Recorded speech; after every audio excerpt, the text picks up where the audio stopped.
Hallelujah. ઈશ્વર પિતાનો આપણે પુષ્કળ આભાર માનીએ કે આજે ફરીને એક વખત એમનું વચન સાંભળવા માટે ઈશ્વર આપણે જે તક આપી છે માટે આપણે ઈશ્વર પિતાને સ્તુતિ કરીએ. આપણે ઈશ્વર પિતાના વચન તરફ જઈએ અને બાઇબલની અંદરથી રાજાઓનું બીજું પુસ્તક, બીજો રાજા તેનો બીજો અધ્યાય.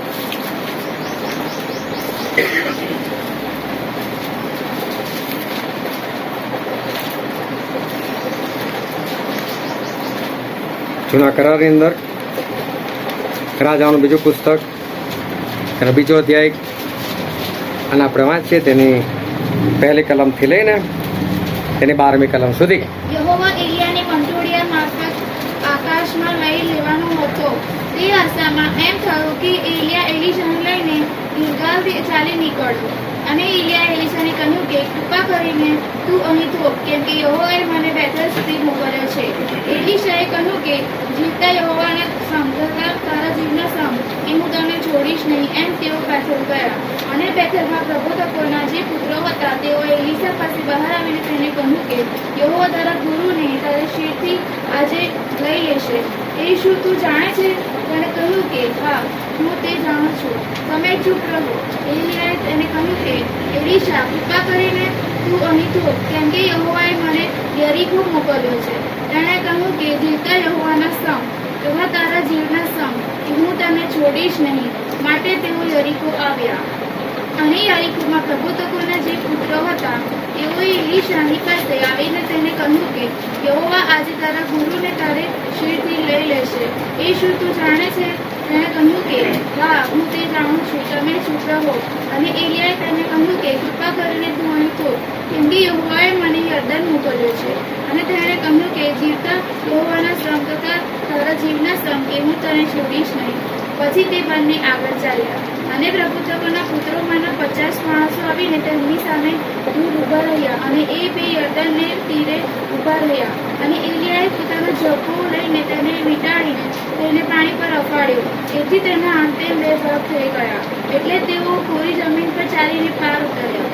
તેઓ પાર ઉતર્યા પછી એમ થયું કે એલિયાએ એલિશાને કહ્યું કે તારી પાસેથી મને લઈ લેવામાં આવે તે પહેલાં તું માંગ કે હું તારી માટે શું કરું.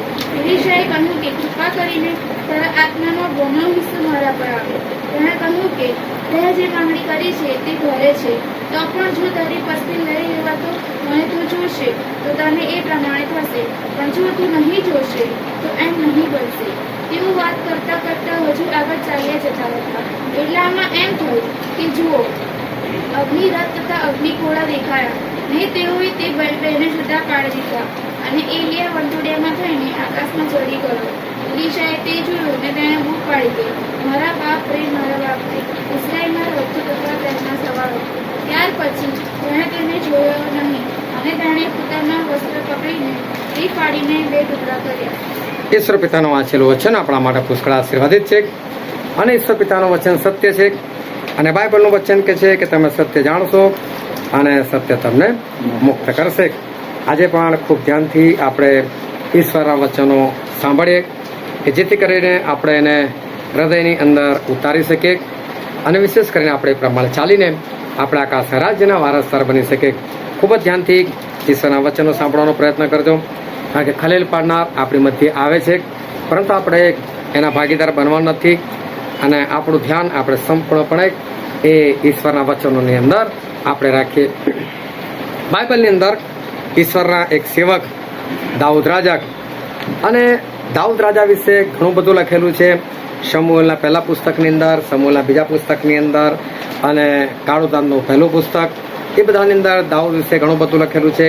દાઉદ રાજાએ ઘણા બધા ગીતોની રચના કરી જે ગીતશાસ્ત્રની અંદર છે. અને દાઉદ રાજાને પ્રભુ ઈસુ જ્યારે પૃથ્વી પર આવ્યા ત્યારે એમણે પણ ઘણી વખત એમને યાદ કરેલા છે. પણ આ દાઉદ જે છે એ જબરદસ્ત યોદ્ધા હતા. એ રાજા તો બન્યા, પરંતુ એ જબરદસ્ત યોદ્ધા હતા. અને નાનપણથી એમણે જાણે કે આ બધી યુદ્ધ કળા ઈશ્વર પાસેથી શીખેલી હોય એવું હતું. કારણ કે એ કોઈ જગ્યાએ શીખવા નતા ગયા, પણ નાના હતા. અને એ લોકો 8 ભાઈઓ હતા. 8 ભાઈઓની અંદર સૌથી નાના આ દાઉદ. અને દાઉદ જ્યારે ઘેટા બકરા ચરાવવા માટે જાય, કારણ કે નાના હતા એટલે એમના બાપાએ બધું કામ એમને સોંપી દીધેલું. મોટા લોકો બની શકે કદાચ ખેતરમાં કામ કરતા હોય, મોટા 3 ભાઈઓ તો ફોજની અંદર હતા, બની શકે બીજા બધા ભાઈઓ પણ કોઈને કોઈ જગ્યાએ કામ કરતા હોય. એટલે દાઉદના ભાગે કામે હતું કે દાઉદે ઘેટા બકરા ચરાવવાના, અને દાઉદને એમાં ઇન્ટરેસ્ટ પણ હતો. એમને કેવો ઇન્ટરેસ્ટ કે એ જાય અને પછી જે જગ્યા પર ચારો દેખાય ત્યાં બધા ઘેટા બકરાને છૂટા મૂકી દે અને પોતે કોઈ ઝાડની ઓથે એના છાંયડામાં બેસી જતા હશે. અને એમની પાસે એવું ટેલેન્ટ હતું, એવો હુન્નર હતો કે એ પોતે વાજિંત્રો બનાવે અને તારવાળા વાજિંત્રો બનાવે. આ તારવાળા વાજિંત્રો એટલે અત્યારે આપણે પેલું ગિટાર વગાડે છે, ગિટાર છે, વાયોલિન છે, આ બધી બહુ અઘરી વસ્તુ છે. એને વગાડવી બહુ ભારે વસ્તુ છે કે ક્યારે કઈ જગ્યાએ કેવી રીતે વગાડવું, તારે એમાં સૂર નીકળે એ વહેલું ખબર નથી પડતી. અને જમાનામાં એ તો વાજિંત્રો પોતે બનાવે અને પોતે બનાવીને પછી એને વગાડવું એટલે બહુ મોટી વસ્તુ છે. પણ ઈશ્વરની આરાધનામાં ખોવાઈ જાય. એટલે નાના હતા ત્યારથી.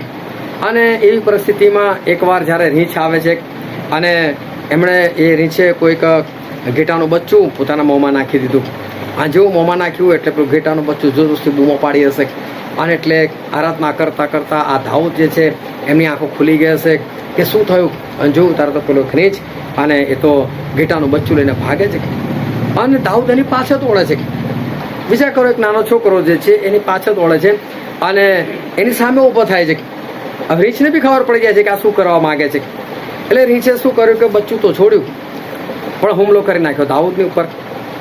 પણ બાઇબલ એવું કહે છે કે દાઉદે તેને ઠાર માર્યો. અને ઠાર મારવાનો અર્થ એવો છે કે જ્યારે તમે કોઈને ગોળી મારો ને એક જ ગોળી વાગતા સાથે મરી જાય ને, એટલે એક જ વસ્તુ વાગે તરત માણસ મરી જાય ને, એ ઠાર માર્યો કહે. હવે વિચાર કરો કે દાઉદનો હાથ કેટલો નાનો હશે, એ પોતે નાના છે અને એમણે એવી રીતે કેવી ફેંટ મારી હશે કે પેલું રીંછ જે ત્યાં જ મરી ગયું એક જ ફેંટની અંદર. એક જબરદસ્ત યોદ્ધા. આટલું નહીં પણ ફરી વખત એવું થયું કે સિંહ આવી ગયો મોટો.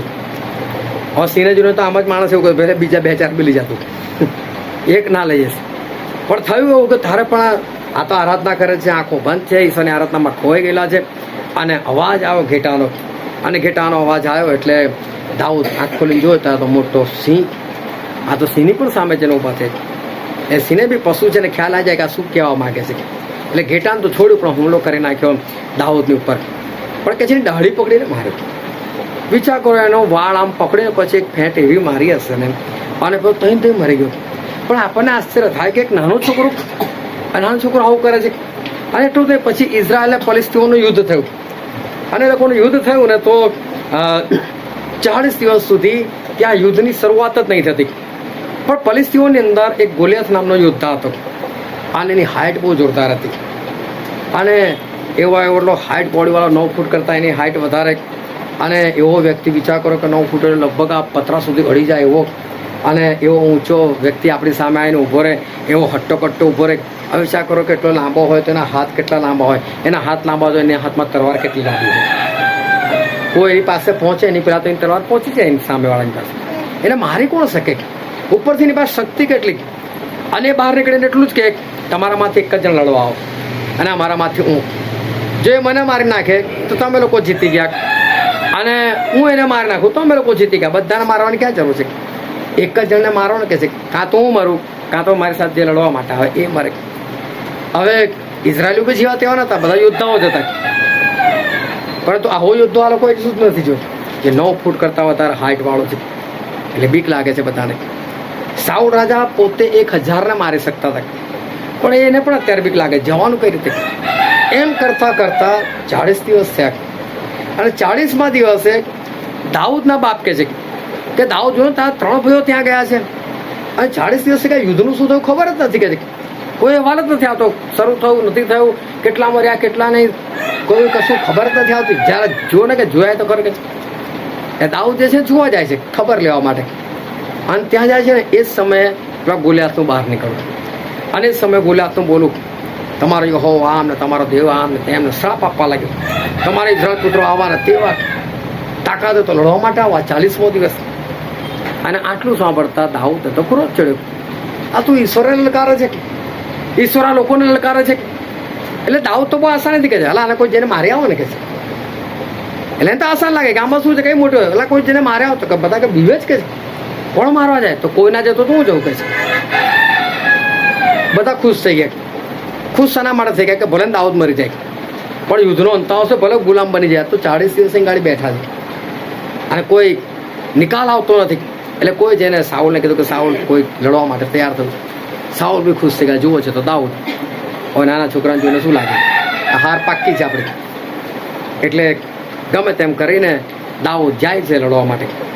અને દાઉદ લડવા માટે જાય છે ને ત્યારે બહુ સરસ વાત થાય છે કે પેલો 40 દિવસથી જે બૂમો પાડતો હતો, એક જણ લડવા માટે આવો, એક જણ લડવા માટે આવો, એક જણ લડવા માટે આવો, અને પછી સામે નાના છોકરાને મોકલી દેતો.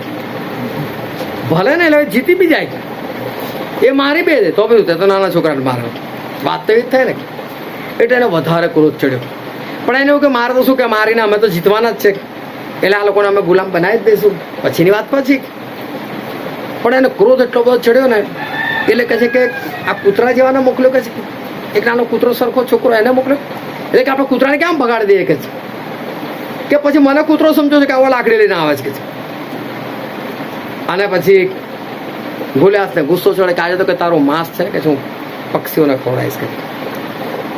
તો દાઉદ બી આ ચાલતા ચાલતા બોલે છે, હું તારું માંસ ખવડાવીશ કે છે, જંગલી પશુઓ અને પક્ષીઓને હું તારું માંસ ખવડાવીશ કે છે આજે, અને કે તારી ગરદન તું કાપી નાખીશ કે છે. ગરદન કાપી વાસ્તુ બરાબર છે, પણ એના હાથમાં તલવાર જ નથી. ના તલવાર લઈને આવ્યો છે, એની પાસે તો ખાલી લાકડી છે ને ગોફણ છે. અને આ સાંભળીને પેલો ગોલિયાત જે છે વધારે કડાય છે. અને ફરી પાછા દાઉદ કહે છે કે તું તો કે આ તલવાર લઈને આવે છે ને બરછી લઈને આવે છે ને ભાલો લઈને આવે છે, પણ કે અમારા ઈશ્વર એ કે તલવાર બરછી ભાલાથી કે અમારું રક્ષણ કરતા નથી કે છે, એનાથી સામેવાળાને મારતા નથી, એમનું તો નામ જ મહાન છે કે છે. અને તું તો કે આ બધું લઈને છું તો મારા દેવ યહોવાના નામથી આવો છું કે છે, અને હું આજે તને મારી જ નાખીશ કે છે. કોઈક નાનો છોકરો આવે તો બોલતું હોય અને પૂરા પાવરથી બોલતું હોય, એટલે સામેવાળાને કેટલો બધો ક્રોધ છે. એટલે ગોલિયાત દોડે, એટલે ગોલિયાત દોડે એટલે પછી દાઉદ બી દોડે. અને દાઉદે ફટાફટ 5 પથ્થર વીણી લીધા. એમાંનો એક પથ્થર ગોફળમાં નાખ્યો અને ગોફળ ગોળ ગોળ વેચીને એવો પથ્થર માર્યો કે પેલો માથાથી લઈને પગના તળિયા સુધી સજ્જ છે, બસ ખાલી આ એક જ ભાગ ખુલ્લો છે. અને આ જ ભાગમાં પથ્થર માર્યો અને પથ્થર વાગીને બહાર નથી નીકળતો, પથ્થર ગોળીની જેમ અંદર ઘૂસી ગયો અને ગોલિયાત જે છે પડ્યો. અને પછી દાઉદ એ ગોલિયાતની ઉપર ઊભા થઈ ગયા, એની તલવાર લઈ લીધી અને પછી એની તલવારથી એની ગરદન કાપી નાખી. આ દાઉદ એ આવા ભયંકર યોદ્ધા, નાનપણની વાતો. અને પછી તો દાઉદનું યોદ્ધા તરીકે નામ થવા લાગ્યું. એ તો ફલિસ્તીઓને મારવા માટે જાય, સાઉલ પણ મારવા માટે મોકલે. અને લોકો વાતો કરવા લાગ્યા કે શાઉલ તો 1000 મારી શકે છે, પણ દાઉદ તો 10,000 મારી શકે છે. જબરજસ્ત યોદ્ધા તરીકે એમનું નામ આવ્યું. આખી જિંદગીમાં એક પણ યુદ્ધ આ દાઉદ જે છે હાર્યા નહીં. વિચાર કરો, 10,000 એક સામટા આવે અને તોય દાઉદ પહોંચી વળે. એટલે એકવાર આબશાલોમની સેના એ જ્યારે દાઉદને મારવા માટે આવે છે તો દાઉદ પોતાની સેના લઈને કે ચલો હું લડવા આવું છું. તો એનો જે સેનાપતિ હતો યુવાબ, એ યુવાબ શું કહે છે ખબર છે? દાઉદ તું ઘરમાં રહે કે છે, તું નહીં સમાજો લડવા માટે. પણ કહે છે કે જો અમને કંઈ તકલીફ પડે ને, અમે હારવા લાગે ને, તો તું કે અમને બચાવવા માટે આવજો. બોલો, આખી સેનાને બચાવવા માટે ખાલી દાઉદ એકલો જાય. એટલે અમે કોઈ હારવા લાગે તો દાઉદ તું એકલો આવજો બચાવવા માટે. કેમ? તું તો કે 10,000 મારી શકે છે. એટલે અમને કયું થાય ને તો બાકી હમણાં બધું સંભાળી લઈ શકે છે, પણ બાય ચાન્સ અમારાથી નહીં થાય ને તો તું અમને બચાવવા માટે આવજે. વિચાર કરો, આ લોકો બી એવા છે, એ લડવા માટે જાય છે, એ લોકો બી યોદ્ધાઓ છે. દાઉદને કે તું 10,000 મારે, તું હમણાં બેસ ભાઈ ઘરમાં, તારે આવવાની જરૂર નથી. બાય ચાન્સ અમે હારે ને તો આવીને એમ લોકોને બચાવજે કે છે. દાઉદની નામના એ જબરજસ્ત થઈ ગઈ. દાઉદના ખાસ 30 યોદ્ધાઓ હતા. એ 30 યોદ્ધાઓ છે તમે સાંભળો અને બાઇબલની અંદર વાંચો તો અજાયબ જેવું લાગે કે આના યોદ્ધાઓ કેવા હતા. એક જણ તો ગોફણ મારતો હતો અને કહે છે કે એ ગોફણમાં એક વાળ પણ નિશાન આમ તેમ ના થાય. વાળ કેટલો પાતળો આપણને દેખાય, પણ જે જગ્યાએ નિશાન તાકે ને તો એક વાળ આમ ના આવે, પથ્થર ને આમ ના જાય. હવે કેવું જોરદાર હશે. જબરજસ્ત યોદ્ધાઓ. એલિયા એ તો પ્રબોધક હતા. એલિયા કઈ યોદ્ધા નથી, પણ એલિયા જે છે એ તો પ્રબોધક હતા. અને એમના જમાનાની અંદર એવું હતું કે જે રાજા હતો આહાબ, એણે વિધર્મી સ્ત્રી સાથે લગ્ન કરેલું. એ સ્ત્રીનું નામ હતું ઇઝેબેલ. અને ઇઝેબેલ સાથે લગ્ન કરેલું એટલે ઇઝેબેલ હતી ને બાલને માનનાર હતી. એ જમાનામાં બાલ નામનો કોઈ દેવ હતો, હા એને શું કે કહેવાતો દેવ, ખરેખર નહીં, ખરેખર તો એક જ ઈશ્વર છે. તો જે કહેવાતો દેવો તેને માનનારા આ વ્યક્તિ હતી. અને એના 450 પ્રબોધક એની પાસે હતા. બીજીથી આસ્થાર્યો એના બીજા 400 પ્રબોધક હતા. એમ કરીને 800 પ્રબોધકો આની પાસે હતા. આ લોકો બધા જોડે ખાવા માટે બેસે. અને આ સ્ત્રીએ રાજાનું મન બાલ તરફ ફેરવી નાખેલું. રાજા બાલને માનતો હોય એટલે પ્રજાએ પણ બાલ જ માનવું પડે. એટલે પ્રજા બધી બાલ બાજુ જતી રહેલી. ઘણા બધા લોકો એવા પણ હતા કે જે લોકો હજુ પણ પ્રભુને વળગી રહેલા હતા. અને એટલે આ જે એલિયા જે છે એ એલિયા એ જાય છે આ આહાબ રાજાની પાસે. અને આહાબને જેને કહી દીધું કે આહાબ, જ્યાં સુધી હું નહીં કહું ત્યાં સુધી વરસાદ નહીં પડે કે છે. બહુ ધ્યાનથી સમજો કે ઈશ્વરના માણસો કેવા પાવરફુલ હોય છે કે જેને કહે હું જ્યાં સુધી નહીં કહું ત્યાં સુધી વરસાદ નહીં પડે કે છે. અલા હું કહું ત્યાં સુધી વરસાદ ના પડે. તું કોણ? તું એક માણસ છે પડેલા બિંદાસ છે કે જ્યાં સુધી હું ના કહું ત્યાં સુધી વરસાદ નહીં પડે. એટલું નહીં, ઝાકળે નહીં પડે કે તમને પાણી જ નહીં મળે કે છે. અને બોલો 3.5 વર્ષ સુધી કદી પણ વરસાદ ના પડ્યો. 3.5 વર્ષ પછી જ્યારે બિલકુલ આકાશ કોરું ધાકડ છે, કશું જ નથી, કોઈ વાદળું દેખાતું નથી, ત્યારે લે કે આજે વરસાદ પડશે કે છે. 3.5 વર્ષ સુધી નથી પડે, આજે વરસાદ કેમ પડે? ના, આજે વરસાદ પડશે કે. અને એણે તો એલિયાએ કીધું કે રાજા કારમેલ પર્વત પર તું આવી ગઈ છે અને ઇઝરાયલ પુત્રોને પણ ભેગા કરે છે. અને આજે આપણે જોઈ લે કે તારો બાલ દેવ સાચો છે કે યહોવા દેવ સાચા છે. અને જેના દેવ અગ્નિથી ઉત્તર આપે, આગથી ઉત્તર આપે, દેવ સાચો કે છે. તો કે શું કરવાનું? તો કરવાનું ખાલી આપણે એટલું, એક વેદી બનાવવાની, એની પર એક બલિદાન મૂકવાનું. વેદીની અંદર આગ નહીં મૂકવાની, આપણે નહીં બાળવાનું. પણ બાલ સાચો હોય તો બાલને પ્રાર્થના કરવાની, અને બાલ છે ને ઉપરથી આગ મોકલે અને એ અર્પણને એ પોતે કબૂલ કરે. અને હું યહોવાના નામને વિનંતી કરીશ. અને જોઈએ કે જે દેવ અગ્નિ મોકલીએ અને આ રીતે આપણને ઉત્તર આપે, દેવ સાચો. અને ત્યાર પછી બધા એને જ માનવાનું. એટલે હા કે ચાલો ભાઈ થઈ ગઈ શરત. એટલે બધા કારમેલ પર્વત પર બધા ભેગા થયા.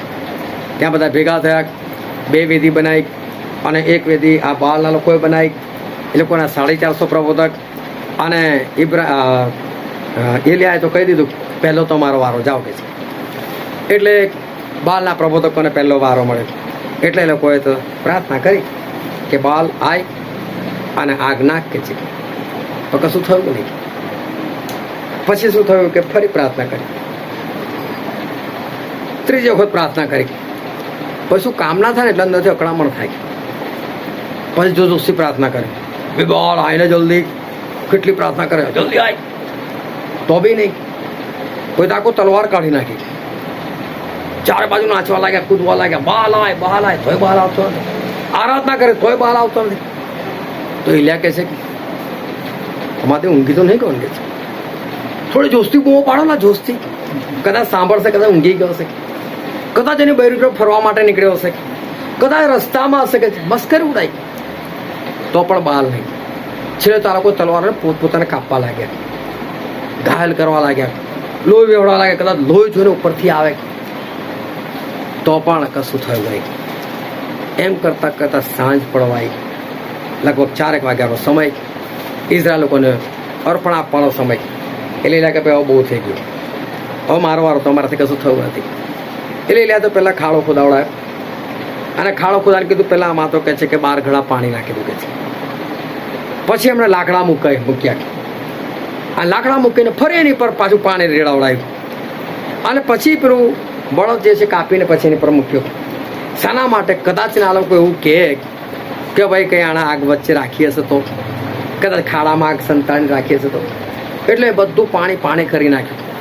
અને પછી પ્રભુને એક જ કીધું, પ્રભુ તમે મને જેવું કીધેલું એવું મેં કર્યું, હવે આવી જાઓ બસ. અને તરત જ ઈશ્વર તરફથી આગ આવી અને આગે આ અર્પણને ભસ્મ કર્યું. અને આટલું જ નહીં, પછી એલિયાએ તલવાર કાઢી બોલો પ્રબોધકે, અને તલવાર કાઢીને પેલા જુઠ્ઠા પ્રબોધકોનો નાશ કરી નાખ્યો, એકને ઉડાવી નાખ્યા. બોલો, જે યોદ્ધાઓ છે એ તો યોદ્ધા જ છે, પણ જે યોદ્ધા નથી ને એ પણ યોદ્ધા કરતા જોરદાર છે. તો પછી યોદ્ધાઓ કેવા હોય? આ પ્રબોધક, અને પ્રબોધકની અંદર એટલી બધી તાકાત, એટલું બધું સામર્થ્ય. તો પેલા 450 કંઈ થોડા કંઈ એ ઇલેન્સામાં આવીને મસ્તકના માઈને ઉભા લે ભાઈ અમારી ગરદન કાપ. એ લોકો બી હુમલો કર્યો હશે ને, કાં તો અમને મારે છે. અને કોઈ બધા સામટો હુમલો કર્યો છે, પણ એલિયા જબરદસ્ત ફાઇટ આપી અને બધાને ઉડાવી નાખ્યા. અને ત્યાં તો લોહી થઈ ગયું, લાશો થઈ ગઈ, બધા ભાગ થયું. કહી દીધું કે હવે એક જ દેવને માનો, આ તો કોઈ દેવ નથી. રાજાને એલિયા એકલા પડે છે. અને એલિયા કહે છે, એ રાજા ફટાફટ જા ઘરે કે છે, કેમ તો વરસાદ પડવાનો છે, જુઓ છો કશું દેખાતું નથી. એટલે એલિયા પોતાના નોકરને કહે છે, જો કે સમુદ્ર તરફ જોયું છે કે છે, શું દેખાય છે? તો સમુદ્ર તરફ જોયું. અને આ જે કાર્મેલ પહાડ છે ને, એની ટોચ પરથી તમે સહેજ જ અત્યારે ત્યાં ચર્ચ બનાવેલું છે, તો ખાલી 2 પગલાં પણ ત્યાંથી તમને સમુદ્ર દેખાય, બહુ દૂર નહીં. સમુદ્ર જોયો તો કે ભાઈ કશું દેખાતું નથી મને સમુદ્રમાં. તો કે ના, એવું નહીં, 7 વખત જઈને આવી છે. બહુ દૂર નથી, અહીંથી કદાચ ખાલી આપણે બહાર નીકળે રોડ સુધી પણ નથી જવાનું. પેલો આટલું જઈને પાછો આવે છે, કશું નથી. પણ જ્યારે 7મી વખત પાછો આવે છે ને, તો કહે છે કે મને સમુદ્રમાંથી આટલું વાદળ જેવું કંઈક ઉપર જતું દેખાય છે, વાદળી દેખાય છે ઉપર જતું. કહેલા જલ્દી પાક બહુ વરસાદ પડશે. અને તો બોલે છે ને એટલામાં તો ઘનઘોર થઈ ગયું અને કાળા વાદળો છવાઈ ગયા અને જબરજસ્ત વરસાદ જે છે એ પડ્યો. આ ઈશ્વરના લોકો એ જબરજસ્ત એ સામર્થ્યવાળા. એ એલિયાએ એલિશાનો અભિષેક કર્યો અને એલિયા ઉપર જતા રહ્યા. અને એલિશાના હાથમાં આ એલિયાની બધી જે વાતો હતી કે એલિયાનું જે કામ હતું એ બધું એલિશાના ભાગમાં હવે આવ્યું. હવે લોકોને ખબર પડી ગઈ કે એલિશા એલિયાની જગ્યા પર છે. હવે શું થયું કે આ લોકો શાક બનાવી નાખ્યું. હવે શાક બનાવ્યું તો શાકની અંદર બનાવ્યા પછી ખબર પડી કે અંદર ઝેર છે, કે ઝેરી વસ્તુ કંઈક વાટી નાખી છે, ગમે તે છે, પણ શાક ઝેરેલું થયું. જાણકારો જોયું કે આમાં તો મોત છે કે છે, જે ખાસે મરી જશે કે છે. બની શકે ઘણા બધા લોકો હશે કે પ્રબોધકો અને પ્રબોધકોના છોકરાઓ બધા ટોળામાં સાથે રહે અને બધાએ સાથે ખાવાનું. અને જોવું તું ઝેર. હવે કઈ ફરી પાછળ શાકભાજી વીણવા જવાનું, કઈ ફરી કાપવાનું, કઈ ફરી મસાલા તૈયાર કરવાનો, કઈ 2-3 કલાક બગાડવાનું, ક્યારે ખાવાનું મળે. એલિશાને કીધું, એલિશા શાકની અંદર મોત છે કે છે, ઝેર છે. કશું નહીં, કે મને કહે થોડા આટલો લોટ આપો ને કે છે. આટલો લોટ આપ્યો, લોટ નાખી દો શાકની અંદર, હલે જાઓ ખાવ કે છે. વિચાર કરો કે એક લોટરીની અંદર શું એવું કંઈક છે કે જેને ઝેર દૂર થાય? એવું કશું નથી, પણ બિંદાસિક. અને ખાનારા પણ એવા. એલિશાએ કહ્યું, ખાવ લાવો, કશું ના થાય કે છે. બોલો, બધા ખાઈ નાખ્યું, કશું ના થયું. એક વાર તા લોકો વધારે હતા અને 2-4 જણા હતા અને કોઈ આવીને ભેટમાં કંઈ શાકભાજી આપી, લો ભાઈ ખાધું. એટલે કોઈ 2-4 જણા માટે શાક બનાવ્યું અને શાક બને ત્યાં સુધી 100 જણા ભેગા થઈ ગયા. બાકી સાહેબ ખાવાનું તો પૂછવું જ પડશે.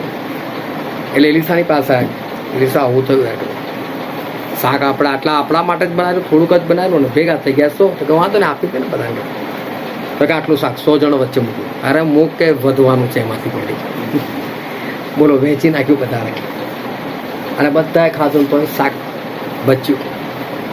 એક વાર તો કોઈ જગ્યાએ ગયા અને ત્યાંના લોકોએ ફરિયાદ કરી કે એલિશા આ જગ્યા એવી છે ને, એનું પાણી એવું છે ને કે કોઈ પણ ફળ છે ને પાકા થતા જ નથી, કાચાના કાચા જ ખરી પડે છે. અહીં કશું થતું જ નથી કે છે, કાચું થાય ને પછી ખરી પડે કે છે. કોઈ ફળ ફળાદી નહીં, કોઈ શાકભાજી નહીં. અને તમે જુઓ કે કદી પણ કોઈ જમીનની અંદર મીઠું હોય ને, મીઠું ખારું જે મીઠું હોય ને, એ જમીન ખરાબ થઈ ગઈ કહેવાય, ત્યાં આગળ કશું ઉગે નહીં. તો એલિશા શું કહે છે કે મને મીઠું આપો કે છે. અને પાણી નાખવા, પાણી જવા દો ખેતરોમાં કે મીઠાવાળું પાણી. અને બોલો, બધું સારું થઈ ગયું. ફળો પાકવા લાગ્યા, ટકવા લાગ્યા. જે મીઠાથી કશું ના થવું જોઈએ અને એ મીઠાથી આ તો બધું ઉલટું થવા લાગ્યું. એટલે ઈશ્વરના લોકો જે છે ને એ બધા એવા જબરજસ્ત, એવા પાવરફુલ હતા બધા કે જબરજસ્ત એ લોકો કામ કરતા હતા. અને ઈશ્વરનો એક સેવક, જે મૂસાનો સેવક હતો, મૂસાની સેવા કરનાર યહોશુઆ. અને યહોશુઆના હાથમાં જ્યારે જવાબદારી આવી મૂસાની, અને એ લોકો જાય છે લડવાને માટે, કારણ કે વિશ્રામના દેશમાં જવાનું હતું. અમે લોકો ભલે અંકલેશ્વર આવે, તો અંકલેશ્વરમાં અમે શું ટાંકી ફળ્યું જોયું છે, બહુ તો હાઉસિંગ જોયું છે. હા ને, એની વચ્ચેનો રસ્તો જોયો છે કે ભાઈ આ રસ્તાથી અમે આ જગ્યા પર પહોંચી શકીએ. પણ અહીંની ગલી કૂચાથી અમે કંઈ વાકેફ નહીં કે કઈ ગલીમાં ઘૂસીશું, કઈ નીકળાશે. એના સ્થાનિક લોકોને બરાબર ખબર, રોજ ફરતા હોય. એટલે હવે યુદ્ધ થયું તો બીજા દેશમાં થયું છે, આ લોકો તો રસ્તે ચાલતા આવેલા છે ને, હવે યુદ્ધ થયું છે. તો લડતા યહોશુઆને લાગ્યું કે સાંજ પડી જશે, રાત પડી જશે. રાત આવે એટલે અંધારું થઈ જાય. અંધારું થઈ જાય તો અમે કેમ ને લડીશું? સામેવાળા લડી શકશે. એ લોકોને ખબર છે કે ગલી ખૂચા ખબર તો ગમે તેથી લોકો તો વાર કરે, ગમે તે સંતને ગમે તેથી અમારી પર વાર કરે તો અમે તો માર્યા જઈશું. એટલે યહોશુઆ કોઈને કશું કીધું જ નહીં, આ પ્રભુને કશું પૂછ્યું, પણ એકદમ સુરજ સામે જોવા, એ સુરજ કે જ્યાં સુધી હું ના કહું ત્યાં સુધી હાથમ તો નહીં કે ચાલો. અને બોલો સુરજ યહોશુઆનો કહીને ઊભો થઈ ગયો. આ સુરજ વિશે મેં પાછલા દિવસોમાં કીધું, 1 સેકન્ડની અંદર 200 કિલોમીટર સ્પીડે ચાલે છે. આટલું બોલતા 400-600 કિલોમીટર કાપી નાખ્યા એને. 200 કિલોમીટર 1 જ સેકન્ડની અંદર. વિચાર કરો કે આપણે આટલું પગલું ભરે ત્યારે પેલો 200 કિલોમીટર દૂર જાય, એટલે અહીંથી લગભગ અમદાવાદ પહોંચી જાય 1 સેકન્ડની અંદર. એ સુરતની સ્પીડ કેટલી? આટલી સ્પીડે બ્રેક મારી હોય તો હા, આટલી સ્પીડે બ્રેક મારે તો કેટલા ઢસડીને જાય. ઢસડીને કોઈ જગ્યા નહીં ગયો. સૂરજ ઊભો થયો એ જ જગ્યા પર. જેવું યહોશુઆએ કીધું ફાટ દઈને ઊભો થયો. અને બાઇબલનું વચન કહે છે કે આશરે 1 દિવસ સુધી સૂરજે કે છે આથમવાની ઉતાવળ ના કરી. યુદ્ધ પતી ગયું ને પછી યહોશુઆ છૂટ્યો, હવે તારી મરજી, જા ભાઈ, હવે આગળ વધ, કોઈ વાંધો નહીં. એક વાર તો એક રાજા બીમાર પડ્યો. હવે રાજા બીમાર પડે ને ત્યારે યશાયા પ્રબોધકને ઈશ્વરે મોકલ્યો કે જા પેલા રાજા પાસે જા, કે છે કહી દે કે મરવાનું તું, કે છે તું નથી જીવવાનું. એટલે યશાયાએ જેને કીધું ભાઈ રાજા તું મરવાનો છે, તારે જે કંઈ વસ્તુ આમ બધું કરવું કરી નાખે છે. અને તો કંઈ નીકળી ગયા ત્યાંથી. પેલાને બી વિશ્વાસ કે યશાયાએ કીધું છે વાત ખલાસ થઈ ગઈ, ઈશ્વરો પ્રબોધક છે. પણ રાજા રડ્યા. ઈશ્વરને આગળ વિનંતી કરી, ઈશ્વર મારા કોઈ તો કામ યાદ કરો, કે છે મેં જેટલું થોડું ઘણું સારું કહ્યું બધું યાદ કરો, મને જીવન આપણને પસ્તાવ કર, રડવા લાગ્યા. તો પ્રભુને આગે દે. એટલે ફરી ભાઈ યશાયાને કીધું, સમજો એ ગાડી રાજા છે, યશાયા ગાડી કહીને ગયા છે. અને યશાયા ચાલતા ચાલતા કદાચ પેલો જે નવો બ્રિજ બન્યો ત્યાં સુધી ચાલતા પહોંચી ગયા છે, અડધો કલાક થઈ ગયો છે. અને ત્યાં ફરી ઈશ્વરનું વચન ચાલા પાછો જાગે છે. અને જઈને પેલાને કહી દે કે ભાઈ તારી લાઈફમાં, તારા જીવનમાં 15 વર્ષ ઉમેરી આપવું શકે છે. હવે યશાયા ફરી પાછા ચાલતા ચાલતા બની શકે કલાક જેવું થઈ ગયું. અને યશાયા એને કહે છે કે ભાઈ હવે તું નથી મરવાનો, કે છે 15 વર્ષ પછી મરી શકે છે, હવે નહીં મરે, કે છે 15 વર્ષને ઈશ્વરે ઉમેરી આપેલા છે. તો પેલાને વિશ્વાસ કઈથી આવે કે યશાયા હમણાં જ તું કહીને કહો અને ફરી પાછું તું જ કહેવા માટે આવ્યો? હું કઈ રીતે વિશ્વાસ કરી શકું? સ્વાભાવિક છે, માણસ છે, આ પ્રબોધક છે. પણ એ જ પ્રબોધક કે પહેલા એ જ ઈશ્વરના નામથી કીધું કે તું મરવાનો, અને એ જ પ્રબોધક એ જ ઈશ્વરના નામથી કહે છે તને 15 વર્ષ વિશ્વાસ કઈ રીતે કરાય? અને યશાયાને બી ખબર છે કે એકદમ વિશ્વાસ કેમ ન કરવાનો. તો યશાયા શું કહે, સારું કહે તને વિશ્વાસ અપાવવા માટે શું કરું? બોલ, સુરતને 10 ડિગ્રી આગળ હટાવું કે 10 ડિગ્રી પાછળ હટાવું? હવે વિચાર કરું કે કોઈ બી નિશાન આપી શકતા હતા ને, પણ ડાયરેક્ટ સુરત જ વાત કરી, બોલ 10 ડિગ્રી આગળ હટાવો કે 10 ડિગ્રી પાછળ હટાવો, કે છે. તો કહે છે કે આગળ તો જવાનું જ છે, પાછળ હટાવી નાખીએ. તો કહી દીધું શું, પાછળ જરા 10 ડિગ્રી. 10 ડિગ્રી કેટલી સૂરજે નક્કી કરવાનું, આમને થોડું માપીને ખબર કે 10 ડિગ્રી કેટલી. તો સૂરજ એની પોતે પાછળ હટી ગયા બોલો. અને 10 ડિગ્રી એટલે લગભગ 4,80,000 કિલોમીટર પાછળ સૂરજ જતો રહ્યો રિવર્સમાં. પહેલી વખત રિવર્સ ઘેર નાખ્યો હશે. બહુ ધ્યાનથી સમજ આજે સર્વચન.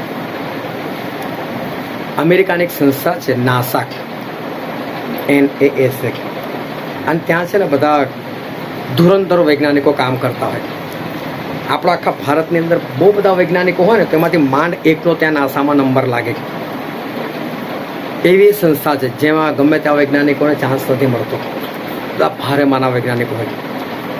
અને એ વૈજ્ઞાનિકોએ વર્ષો પહેલાં આ સંશોધન કરેલું કે આપણે એવું સંશોધન કરીએ કે આજે, કાલે, પરમ દિવસે, વર્ષ પછી, 50 વર્ષ પછી, 100 વર્ષ પછી સૂરજ કઈ જગ્યાએ હશે, ચાંદો કઈ જગ્યાએ હશે, આપણે આજે કહી શકવા જોઈએ. એટલે એ લોકો છે સરસ પ્રોગ્રામ બનાવ્યો, એક મોટું કોમ્પ્યુટર બનાવ્યું પ્રોગ્રામનું, સાથે એક યાન બનાવ્યું. એ યાન અને કોમ્પ્યુટરને કંઈક કનેક્શન આપ્યું, અને યાન એટલે અવકાશમાં ખાલી ફર્યા કરે, અને ત્યાંથી એ માહિતી લઈને અહીં આગળ કોમ્પ્યુટરને મોકલે. અને પછી કોમ્પ્યુટર જે છે જે રીતે કંઈ માહિતી આપવાની છે એ લોકોને આપી દીધી. હવે શું થયું કે યાન ઉપર જતું રહ્યું, નીચે કોમ્પ્યુટર છે. અને જ્યારે કોને ખબર મળે કે યાન ઉપર સ્થિર થઈ ગયું છે, ત્યારે લોકોએ કોન્ટેક્ટ કર્યો યાનનો. તો જે કોમ્પ્યુટર હતું ને, કોમ્પ્યુટરની અંદર લાઇટ થવા લાગી. હવે હું જે કોમ્પ્યુટર કહું છું ને, આ ઘણાના ઘરમાં તમે કોમ્પ્યુટર જોશો ને, એ કોમ્પ્યુટર ના માનતા, એ તો આપણા કામ કરવા માટે સામાન્ય કોમ્પ્યુટર છે. આ વૈજ્ઞાનિકોના જ્યાં મોટા પ્રોગ્રામના કોમ્પ્યુટર હોય એટલે તમારું ઘર છે ને બી નાનું પડે એનાથી મોટા મોટા કોમ્પ્યુટર હોય. હા, જબરદસ્ત બહુ હાઈ લેવલના કોમ્પ્યુટર હોય. તો કોમ્પ્યુટર અંદર લાલ લાઇટ થવા લાગી એટલે આ લોકોનો આખો ડિપાર્ટમેન્ટ હોય. ખબર પડી કે લાલ લાઇટ છે એટલે કોમ્પ્યુટરની અંદર કંઈ કરવું પડશે. એટલે પેલા મિકેનિકનું આખું ડિપાર્ટમેન્ટ આવે, એ લોકોને બોલાયા કરે, જો આ લાલ લાઇટ છે શું છે. એટલે જો લાલ લાઇટ છે કે ભાઈ આ તો એવું કહે છે કોમ્પ્યુટર કે મારી અંદર જે પ્રોગ્રામ ફિટ કરેલો છે તો એની અંદર એક દિવસ ગાયબ દેખાડે છે કે એક દિવસ ગાયબ થઈ ગયો છે. એટલે પછી જે લોકો ડેટા નાખેલો એ લોકોને બોલાય, એ લોકોને આખો ડિપાર્ટમેન્ટ આવે, ભાઈ તમે જુઓ તમે શું ભૂલ કરી છે, એક દિવસ ગાયબ દેખાડો. એટલે આખો બધું જે કંઈ કેલેન્ડર પ્રમાણે બધું નાખ્યું હશે, વર્ષો જૂનું, ખબર નહીં ક્યારથી નાખ્યું હશે, કેવી રીતે નાખ્યું હશે, મને નથી ખબર. કોઈક આ બધું નાખ્યું, પણ આ બધી જે તમને વાત કરી છે એ બધું તમને ગૂગલ પર મળી શકે છે. એ આખું આ પ્રિન્ટ આઉટ થઈને તમને મળી શકે છે, તમે ડાઉનલોડ પણ કરી શકો છો. હવે શું થયું કે હવે કોઈ આ બધું ચેક કર્યું કે ભાઈ જાન્યુઆરીના 31 દિવસ, તો ફેબ્રુઆરીના 28 હોય ને 29 પણ હોય, અને પછી માર્ચ ને એપ્રિલ, તો બધું ચેક કર્યું, વર્ષો આખો જેટલો ડેટા નાખેલો બધું ચેક કર્યું, બધું ઓકે. બધું ઓકે છે કે પણ કોમ્પ્યુટર એવું છે કે ભાઈ એક દિવસ નથી આની અંદર, એક દિવસ નથી. પણ પછી એક વૈજ્ઞાનિક હતો એને યાદ આવ્યું કે મેં એકવાર બાઇબલ વાંચેલું ને, તો કે બાઇબલની અંદર મને આવું વંચેલું કે કોઈક હતો એણે કહે છે કે સૂરજને સ્થિર કરી દીધેલો કે છે. એટલે પછી આ લોકોએ વાંચ્યું, શોધખોળ કરી બાઇબલની અંદર, તો આ યહોશુઆવાળી યાદ આવી કે આશરે આખા દિવસ સુધી. એટલે લોકો કોમ્પ્યુટરને એ સમય સુધી લઈ ગયા. એ કઈ રીતે લઈ ગયા, શું કર્યું મને નથી ખબર, આ બધી વાતો ત્યાં લખેલી છે. તો કોમ્પ્યુટર એવું કીધું કે મને 23 કલાક ને 20 મિનિટ મને મળી ગઈ કે છે. 23 કલાક ને 20 મિનિટ મળી ગઈ, પણ દિવસ તો 24 કલાકનો હોય, જો 40 મિનિટ ખૂટે છે. તો કે છે હવે લાવવાનું કહે, ફરી પેલા વૈજ્ઞાનિકને બોલો તને બીજું કોઈ યાદ છે બાઇબલનું કહે. એટલે પેલા કીધું હા યાર બીજું કંઈક યાદ છે કે એમાં એક સેવક હતો ને કે 10 ડિગ્રી પાછો હટાયેલો સેવક. એટલે એ સમય પર લઈ ગયા ત્યારે કોમ્પ્યુટરની અંદરથી માહિતી મળી, મને એક દિવસ મળી ગયો છે 10 ડિગ્રી એટલે બરાબર 40 મિનિટ. અને આ 24 કલાક જે ગાયબ દેખાતા હતા ને એ બાઇબલ વગરના પૂરા થયા. અને ત્યારે આજે પેપરમાં આવે છે ને ફલાણી તારીખે સૂર્યગ્રહણ છે, આટલા વાગીને આટલી મિનિટ ને આટલી સેકન્ડે. આપણને એવું લાગે આ લોકો કઈ રીતે બતાવી શકે છે, બાઇબલના લીધે. આને ના લીધું હોત ને તો એ લોકોનું કશું નહોતું થવાનું. પણ વિચાર કરો કે એ સુરતને તો યશાયાહ પાછો હટાવ્યો, એ સુરતને તો આ યહોશુઆએ રોકી લીધો. તો ઈશ્વરના લોકો જે છે એ લોકો કેટલા બધા પરાક્રમી છે, કેટલા બધા સામર્થ્ય છે. કેમ ઈશ્વરના લોકો જે છે એ આટલા બધા પાવરફુલ, કેમ ઈશ્વરના લોકો જે છે એ આટલા બધા એ સામર્થ્યવાન. અને એનું કારણ છે આપણા દેવ એટલા બધા પાવરફુલ છે, આપણા દેવ જે છે એટલા બધા એ સામર્થ્યવાન છે. અને આપણા ઈશ્વર શું કહે છે, આપણે કલમમાં છે માથીને લખેલી સુવાર્તા એનો 28મો અધ્યાય, માથી 28 અને તેની 18મી કલમ. અને ઈશ્વરે ત્યાં આવીને તેઓને કહ્યું કે આકાશમાં તથા પૃથ્વી પર સર્વ અધિકાર મને અપાયો છે. શું કહે છે બાઇબલનું વચન? આકાશ પર અને પૃથ્વી પર સગળો અધિકાર મને અપાયો છે. હાલેલુયા. ઈશ્વરની પાસે આકાશમાં અને પૃથ્વી પર બધો જ અધિકાર છે. પૃથ્વી પર બનતી એક એક ઘટનાઓ પર ઈશ્વર અધિકાર છે, અને આકાશમાં બનતી એક એક ઘટનાઓ જે છે એ બધા પર આપણા ઈશ્વરને અધિકાર છે. વિચાર કરો તો ઈશ્વર કેટલા બધા પાવરફુલ. આજે વધારે નહીં, તમને ખાલી તમારા ઘરની બી જવાબદારી સોંપવામાં આવે કે ભાઈ તું નિભાય તો ભારે પડી જાય. કેવી રીતે ઘર ચલાવવું આપણે, એમાં જો ભૂલથી 2 પરિવાર આપી દીધા હોય તો ભાઈ આને બી તારે ચલાવવાનો તો અધિકાર આપ્યો હોય તો. આ તો આખી પૃથ્વી અને આખું સ્વર્ગ અને આખું જે કંઈ આખી સૃષ્ટિ છે એ બધાનો અધિકાર ઈશ્વર કે છે મારી પાસે છે. આની અંદર કઈ જગ્યાએ શું કરવું, કોને રોકવું, કોને ચલાવવું મારા હાથમાં છે. તો વિચાર કરો કે અગણિત તારાઓ એ બધા એમની દિશા પ્રમાણે ચાલ્યા કરે છે, પણ એ દિશા પ્રમાણે આપનાર ઈશ્વર છે ને બધા તારાઓની ગતિ અલગ અલગ છે. તો મેં કહ્યું એવું જોયું કે 2 તારાઓ અથડાઈ ગયા. ઈશ્વરે કોને કેવો રસ્તો આપ્યો હશે, કેવો રસ્તો લોકોને દેખાડ્યો હશે કે બધા તારો આટલું બધું ગોળ ગોળ ફરે છે, આમથી તેમ ફરે છે, પણ એ કદી એકબીજાની સાથે અથડાતા નથી. તો આપણા ઈશ્વર આટલા બધા તારાઓને હેન્ડલ કરી શકે છે. અને ગીત શાસ્ત્રમાં તો એવું લખ્યું તે એક એક તારાને નામ આપીને બોલાવે છે. વિચાર કરો, અગણિત તારાઓ છે, એને ઈશ્વર નામથી બોલાવતા હોય તો આપણે તો બીજી ત્રીજી વખત બનતો હોય તમારું નામ શું? હમણાં જ મારી પર એક જણ પ્રેયર રિક્વેસ્ટ મોકલી, મને કે હું તમને ઓળખું છું, નામ પણ આપ્યું, હું સેમસનની બહેન છું, પણ એ સેમસન કોણ એની બહેન પણ મને ખબર જ નહીં. મેં કહ્યું ભાઈ ઓળખાણ ના પડી તો મને કહું ઓકે. મેં કહું ઓકે નહીં, ઓળખાણ કરાવો. મેં કહ્યું મને સમજ નહીં પડી કે તમે ખરેખર કોણ છો. મળી આવીશું પણ યાદ નથી. તો ઈશ્વર તો કરોડો તારાઓ જેને આપણે ગણતરી નથી કરી શકતા એ બધા તારાઓને એમણે નામ આપેલા છે અને નામથી એ તારાઓને બોલાવે છે. એવા પાવરફુલ આપણા ઈશ્વર છે. અને યુહાનની લખેલી સુવાર્તામાં લખેલું છે 16મો અધ્યાય અને 33મી કલમ.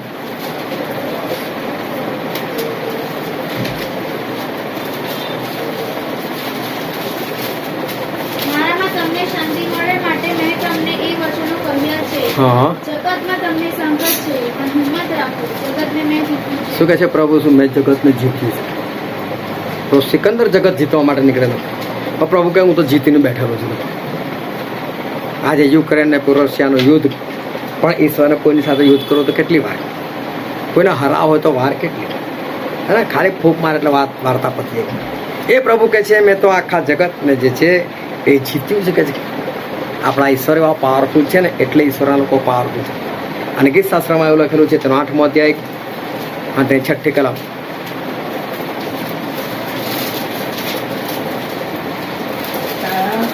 તારા હાથના કામ પર તે તેને અધિકાર આપ્યો છે, તેના પગ તળે તે સગરું મૂક્યું છે. બાઇબલનું વચન કહે છે કે તારા હાથના બધા કામો પર, એટલે ઈશ્વરે જેટલું બી કામ કર્યું છે, સૂર્ય, ચંદ્ર, તારા, પૃથ્વી, પશુઓ, જે કઈ છે એ બધા કામ પર અધિકાર માણસને આપેલો છે. અને કહે છે બધાને મેં તારા પગ તળે મૂકેલા છે. એટલે વિચાર કરો કે સૂરજ હોય, ચંદ્ર હોય, પૃથ્વી હોય, પશુ હોય, પક્ષી હોય, એ બધા જે છે ને આપણા પગ તળે મૂકેલા છે. પગ તળે કહેવાનો મતલબ ઈશ્વર એવું કહે કે આ બધા તમે ઊંચા, આ બધા તમે પરાક્રમી, આ બધાને તમે સામર્થ્યવાન. એટલે ઈશ્વરના લોકો જે છે એ લોકો સામર્થ્યવાન છે. અને એટલું જ નથી, ઈશ્વર આશીર્વાદ આપ્યો જ્યારે માણસને બનાવ્યો ત્યારે. અને શું આશીર્વાદ આપ્યો છે આપણે વાંચીએ ઉત્પત્તિ તેનો 1લો અધ્યાય અને તેની 28મી કલમ. અને દેવે તેઓને આશીર્વાદ દીધો. હમ. અને દેવે તેઓને કહ્યું કે સફળ થાવ, અને વધો, વધો, પૃથ્વીને ભરપૂર કરો અને તેને વશ ને કરો. તેને વશ કરો. જો આ ઈશ્વરનો આશીર્વાદ છે. આ પૃથ્વીને શું કરો તમે? વશ કરો તમે. આ બધું તમારા વશમાં મૂકેલું છે. આપણે પેલા સર્કસની અંદર પેલા રિંગ માસ્ટર જોઈને આપણને આશ્ચર્ય કે આ કેમનું એ કરે છે, પણ એ તો ડરાઈને ધમકાઈને રાખે છે, એ પ્રમાણે કરે છે. એ વસ્તુ આખી અલગ છે. પણ ઈશ્વરે તો આપણને પહેલેથી આ બધો અધિકાર આપેલો છે, આશીર્વાદ આપણે કે તમે આ બધું વશ કરો. એનો મતલબ આપણે આ દરેકને વશ કરી શકે છે. એકવાર તો એક સ્ત્રી હતી અને પેલા તાંત્રિક પાસે પહોંચી ગઈ અને એને જઈને એવું કહે છે કે ભાઈ મારા પતિને મારે વશમાં કરવો છે. તો કંઈ કશું કરી આપે છે. તો કે ભાઈ જો પતિને વશ કરો તો કે મારે તાવીજ બનાવવું પડે કે છે. અને તાવીજ મારે જે બનાવો ને એમાં મને વાઘની મૂછ હોય ને એનો વાળ જોઈએ કે છે ને મારી પાસે નથી કે છે, એટલે ના થાય, છોડ દે. પણ જો તું મને કે છે વાઘનો મૂછનો વાળ લઈ આપે કે છે તો કે છે કે હું તને તાવીજ બનાવી આપું ને તારો પતિ તારા વશમાં થઈ જાય. બહુ સારું કે લઈ આપતો. આ સ્ત્રીને તો ગમે તેમ કામ કરવું તું જ, પતિને વશમાં કરવું તું. વાઘ એટલું ખબર કે જંગલમાં મળે, એટલે વિચાર કર્યો કે શું કરું, કેવી રીતે જવું. તો એક વાર તો ગઈ અને પછી દૂરથી વાઘ આવતો હતો. આને બી વાઘને જો, વાઘે પણ એને જોયું, પણ વચ્ચે ખાસું અંતર. તો જૂને જ ફફડાટ બેઠો, ભાગી ગયો હતો. પણ એને પતિને બસ કરવો હતો એટલે ફરી વખત બીજા દિવસે એને લાગ્યું વાઘ તો મટન ખાય ને, એટલે 2-4 કિલો મટન લઈને ગઈ. અને ત્યારે પણ પેલો વાઘ આવ્યો અને વાઘનો જોયું પણ મટન આમ ફેંક્યું ને ભાગી ગઈ. એટલે વાઘ આવ્યો અને આવીને એને પેલું મટન જે છે જોયું એટલે તો તે ગાડી ખાવા માટે બેસી ગયું, પેલી જતી રહી. ત્રીજા શું ફરી પાછી મટન લઈને આવી, ફરી પેલો વાઘ ફરી મટન ફેંકીને ફરી ભાગી ગઈ. પેલા વાગે ફરી મટન ખાધું, ફરી પાછી ગઈ, ફરી મટન લીધું, ફરી મટન ફેંક્યું. પણ આ વખતે એને શું કરું છે, દૂર છે ને પછી એક ઝાડની પાછળ ઉપર જોવા લાગી. વાઘે બી જોયું કે પેલી છે ઝાડની પાસે, પણ કંઈ કર્યું ને કે આ તો મારા માટે મટન લાવે છે. વાઘને બી થયું કે આ કોઈ મારી દુશ્મન તો છે નહીં. વાઘ બી ખાઈને બચત. પછી 2-4 દિવસ તો છે ને મટનનો ટુકડો નાખીને ઊભી થઈ ગયો. જોઈ આવે શું થાય. તો વાઘે ખાધું, પછી કશું જ નહીં કર્યું, જતો રહ્યો. પછી તો આણે હિંમત કરી, ફરી મટન લાવ્યો, મૂકી, વાઘ આવ્યો. વાઘે મટન ખાધું, માથા પર હાથ ફેર્યો. હવે વાઘે કશું ના કર્યું, વાઘ જતો રહ્યો. પછી તો એણે ફરી મટન લાવી, પછી તો છેક મુજ સુધી પહોંચી ગઈ. એક વાળ પકડ્યો, ધીરે ને ખેંચી કાઢ્યું. વાઘ કશું ના વળકાય, આ તો સારી છે, મારા માટે બધું લાવજો. વાઘ જતો રહ્યો, એ પણ ભાગી. પણ હવે તેનું કામ થઈ ગયું. સીધી ભાગી તાંત્રિક પાસે. મૂછનો વાળ મળી ગયો, મૂછનો વાળ મળી ગયો. તો પેલો ઠંડીનો સમય હતો અને આગ સળગાઈને બેઠેલો. વાળ લઈને સીધો આગમાં નાખી દીધો. વાળ બળી ગયો. પેલી ચડ્યો ગુસ્સો. કેટલી મહેનતથી કે હું આ વાઘનો વાળ લાવ્યો. અંતે કે બહાર નાખ્યો. તો કઈ રીતે લાવી તું વાઘનો વાળ? કે છે આખી બધી કહાની કીધી. તો કે આટલો પ્રેમ તારા પતિને કરીને વશમાં થઈ જશે. આમાં કઈ કોઈ તાવીજ ભાવિત નહીં જવું છે. બસ ખાલી આટલો પ્રેમ કરે, દેખભાળ રાખ, સમયસર ખાવા બાવાનો આપ, તારા વશમાં જ થઈ જશે. તો ઈશ્વરના લોકો જે છે એ લોકો ઈશ્વરે એવા પરાક્રમી બનાવેલા છે, ઈશ્વરે લોકોને એવા સામર્થ્ય બનાવેલા છે કે આપણે ગમે ત્યાં પશુ હોય, આપણે કોઈ કાર્યવાહી કરવાની નથી, કોઈ વિધિ કરવાની નથી, કે લોકોને મારવાનો નથી. આપણે એમને એને વશમાં રાખી શકીએ છીએ, કારણ કે ઈશ્વરે એમના લોકોને આશીર્વાદ આપેલો કે જાઓ જઈને પૃથ્વીને શું કરો, વશમાં કરો. કે છે આજે આ બધા જે વચનો આપણે જોઈએ એની પર વિશ્વાસ કરવાનો છે કે ઈશ્વરને આકાશ અને પૃથ્વી પર અધિકાર છે. એમણે એમની જે કઈ રચનાઓ છે એને આપણા પગ તળે મૂકેલી છે. આપણે બધું કરી શકીએ છીએ. આ બધા વચનો પર આપણે વિશ્વાસ કરવાનો છે. પણ આજે જ્યારે આવી બધી વાતો જ્યારે કોઈને કહીએ છીએ ને ત્યારે લોકો શું, એ તો બાઇબલમાં છે, તો બાઇબલમાં જ છે ને. પણ કેવું લાગે છે કે બાઇબલમાં એટલે આ તો કોઈ કહાની લખેલી છે, આ બધું બહુ એ બધું ભણવાનું નહીં તમારે. આ તો બાઇબલમાં લખેલું છે. અત્યારે હકીકતમાં થોડું બધું થાય છે. અને જો આપણે કહે કે મુસારી નહોતું થતું, એ તો મૂસા હતો. તો મૂસા માણસ નહીં, મૂસા આપણા જેવા નહોતા. પણ માણસો જે છે એ માનવા તૈયાર નહીં. આપણે એને કહે કે ભાઈ એલિયાએ કરેલું આવું, વરસાદને રોકી લીધેલો, એ તો એલિયાથી થાય. પણ બાઇબલની અંદર એવું લખેલું છે, યાકૂબનો પત્ર એનો 5મો અધ્યાય અને તેની 17મી કલમ. યાકૂબ 5:17.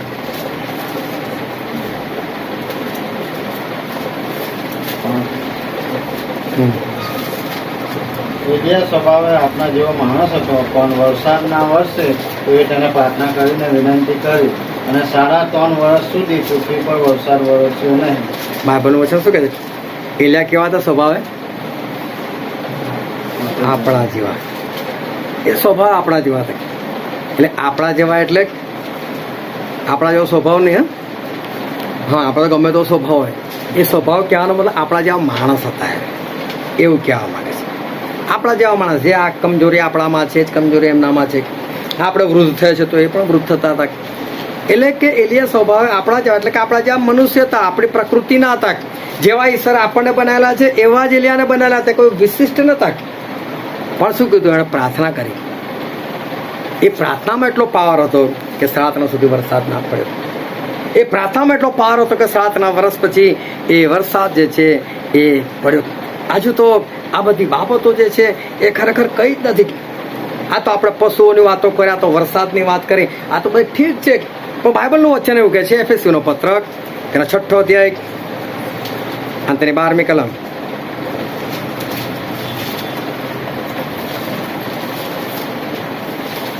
જેમ કે આપણું આ યુદ્ધ રક્ત તથા માંસની સામે નથી, પણ અધિપતિઓની સામે, અધિકારીઓની સામે, આ અંધકારરૂપી જગતના સત્તાધારીઓની સામે, આકાશી સ્થાનોમાં દુષ્ટતાના આત્મિક લશ્કરોની સામે છે.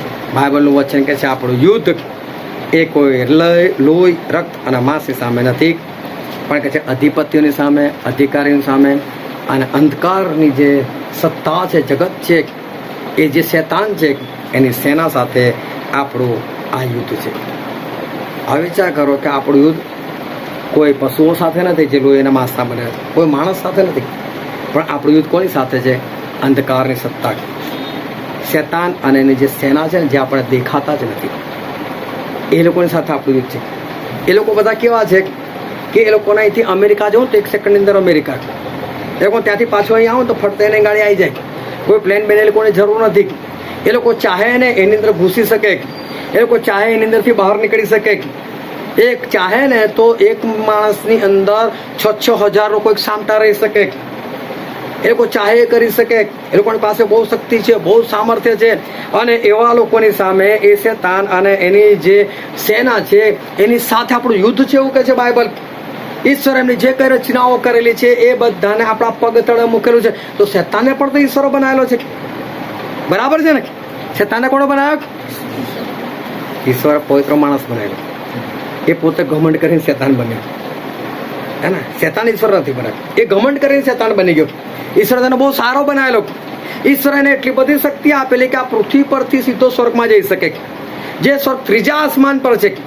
વિચાર કરો, એને કોઈ પ્લેનની જરૂર નહીં, એને કોઈ રોકેટની જરૂર નહીં, એને કોઈ યાનની જરૂર નહીં. એ સીધો અહીંથી ઉડે ને એટલે બીજી સેકન્ડ, એવું નહીં કે આટલું બધું અંતર કાપતા પાછા ને 5-10 દિવસો લાગે. પ્રભુ 5મા દિવસ આવું છું, આજથી સફર શરૂ કરું છું. નહીં, એ ફરતે સ્વર્ગમાં પહોંચી જાય 1 સેકન્ડની અંદર. ફરતે સ્વર્ગમાંથી નીચે આવી જાય. એ આખી પૃથ્વી પર આમ તેમ સર્વત્ર ફરતો ફરે છે. એને એટલી બધી શક્તિ, સામર્થ્ય ઈશ્વર આપેલું. પાછી એની આખી સેના, એ શેતાન બની ગયો, એને ઘમંડ કરે કે પ્રભુ જેવો બની જાઉં. અને આજે ઈશ્વર એવું કે છે કે એને બનાવનાર શેતાન નહીં, પણ જેને આટલી બધી શક્તિ આપેલી એ વ્યક્તિને બનાવનાર ઈશ્વર પોતે. એ પણ એમના હાથોની રચના.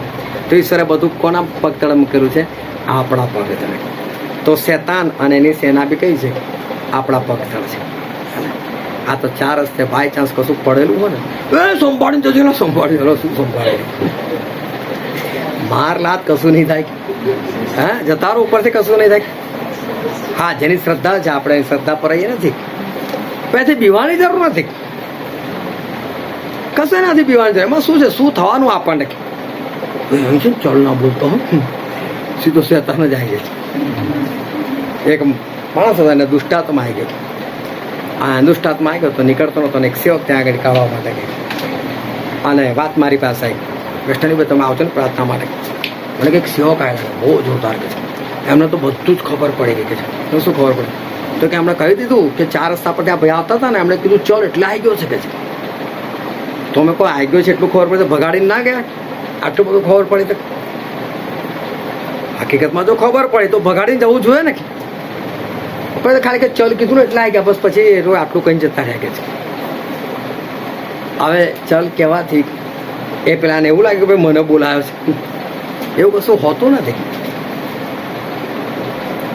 ઢગલો વખત કહીએ ને આપણે ચલ ચલ, એ જોઈને બીવો જોઈએ. આ તો પેલો છે વાળો, આમ તે ભૂલથી બી ના ચલ કે તો એ આપણાથી ના જવાય. એને ખરેખર બીવાની કોઈ જરૂર નથી. ઈશ્વરે એને પણ આપણા પગ તળે મૂકેલો છે. એના બાપને એટલે કે શેતાને પણ આપણા પગ તળે મૂકેલો છે. આ રોમનના પત્રમાં એવું લખ્યું, 16મો અધ્યાય અને 20મી કલમ વાંચો.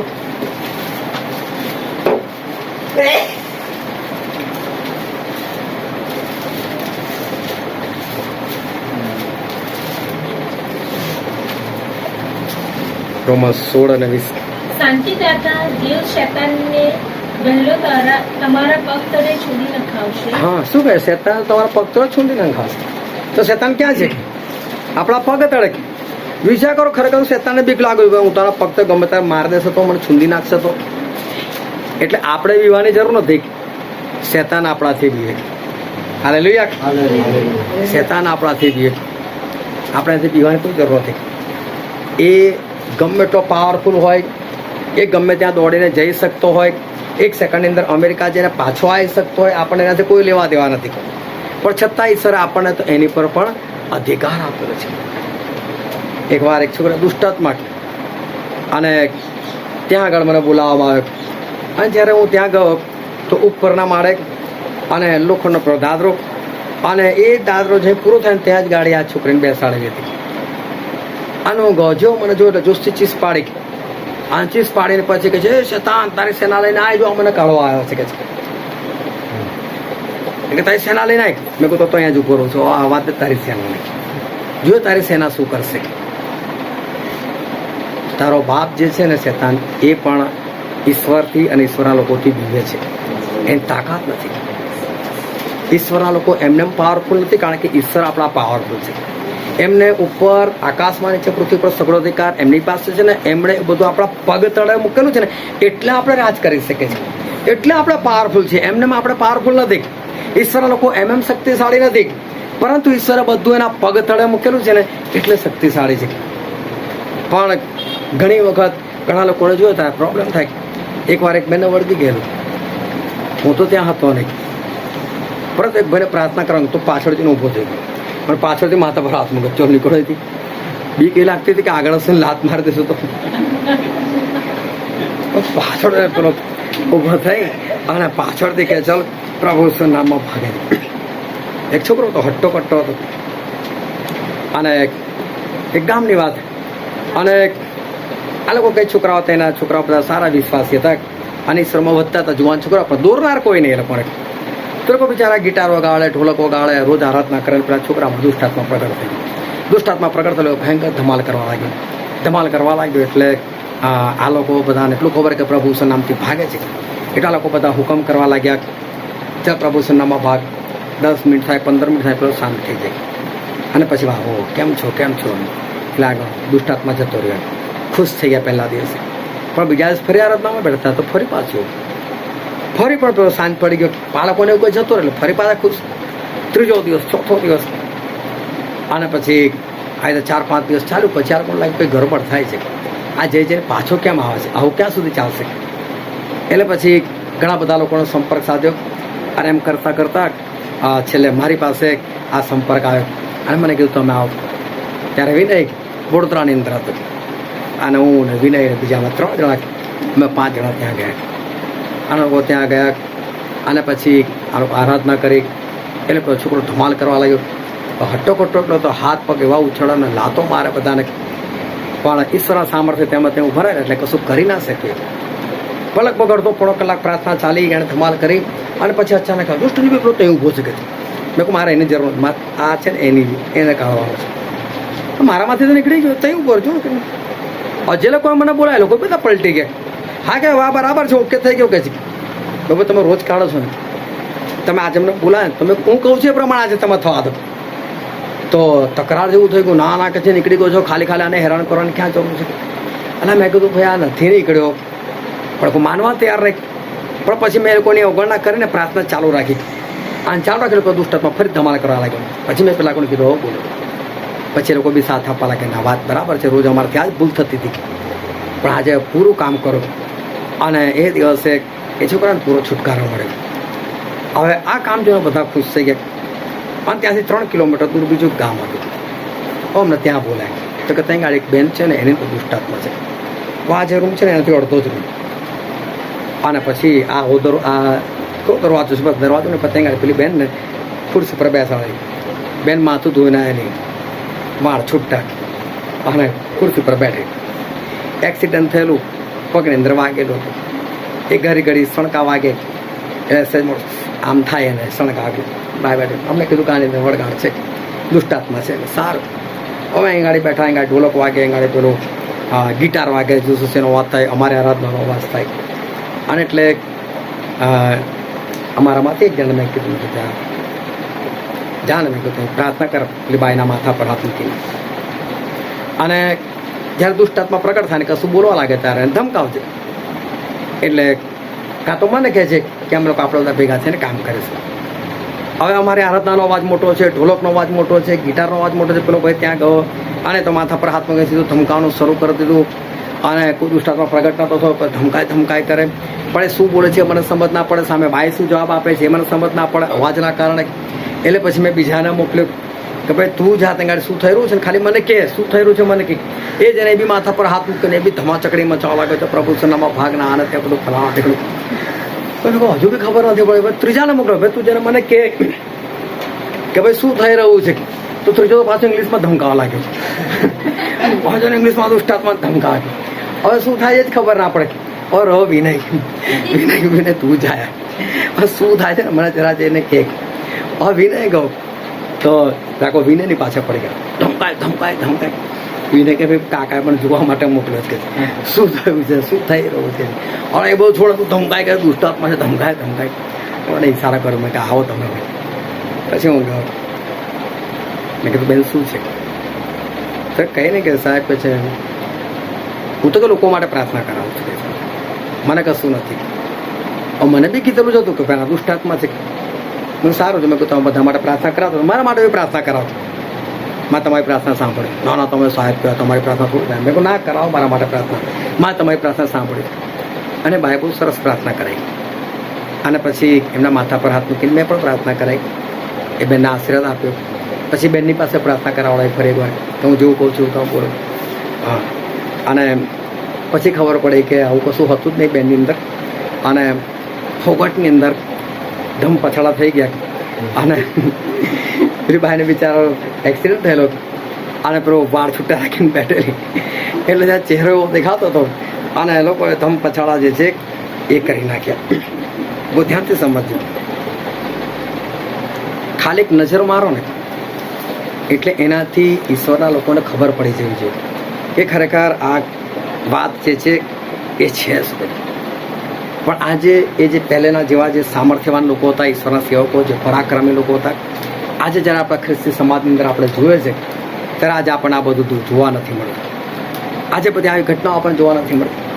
આજે તમે કોઈની બી પાસે કોઈ સેવકની પાસે બી જઈને જાઓ ને કે ભાઈ તાવ વાંચું શું કામ ઈશ્વરને હેરાન કરે છે, એક ગોળી લઈ લઈને ક્રોસિંગ એ બી સામેથી કહી દે શું કામ આટલી નાની નાની વાત માટે ઈશ્વર પાસે જવાનું. ઈશ્વર ડૉક્ટરને જ્ઞાન નથી આપ્યું, બુદ્ધિ નથી આપી, લઈ લો. એટલે આજે જે સામર્થ્ય, જે પરાક્રમ જે છે એ આજે આપણને જોવા નથી મળતું. એકવાર તો એક બેનના ઘરની અંદર હું ગયો અને ત્યાં એક બીજી સેવિકા આવેલી હતી અને એ લોકો એ બેન પેલા બેનને સમજાવતા હતા કે હું ચૂપચાપ પલંગની ઉપર બેસી ગયો અને પેલા બેન સમજાવે છે બધું. કારણ કે એક બે દિવસ પેલા બેનનો કોઈ સાસુ સાથે ઝઘડો થયો હતો.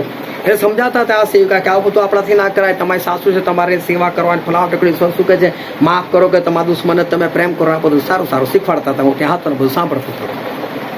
અને એટલામાં શું થયું, બેનનો ફોન રણક્યો અને ફોન રણક્યો ને એમના છોકરાએ ફોન કર્યો અને એમણે કીધું કે મારી વાઈફ છે એની સાથે મારો ઝઘડો થયો છે અને એણે મને માથામાં ઈંટ મારી દીધી અને મારા માથામાંથી લોહી નીકળ્યું છે. તો કે છે કે તે હાથમાં બંગડી પહેરેલી કે તારાથી ના મારા સામે કહે છે હું આવું છે કૂતરીને ઠેકાણા પાડું છું કે ફોન પણ મૂક્યો બેન પછી આવું છું કે છે. મેં કીધું બાબા હમણાં જ શીખવાડતા હતા કે માફ કરો, દુશ્મનને પ્રેમ કરો. અને ગુસ્સામાં ચાલી ગઈ પેલી ઠેકાણા પાડવા માટે. ક્યાં વાતો, ક્યાં વચન અને ક્યાં ઈશ્વરનું સામર્થ્ય એ દેખાતું જ નથી. વચનનું જે સામર્થ્ય છે એ દેખાતું નથી. વચન મોડામાં છે પણ વચન પ્રમાણે જે જીવન જે છે એ જીવન એ દેખાતું નથી. એક બધો પ્રાર્થના કરતો હતો. પ્રાર્થના કરતા સ્વાભાવિક છે કે આપણે શાંતિથી આપણે બેસીએ.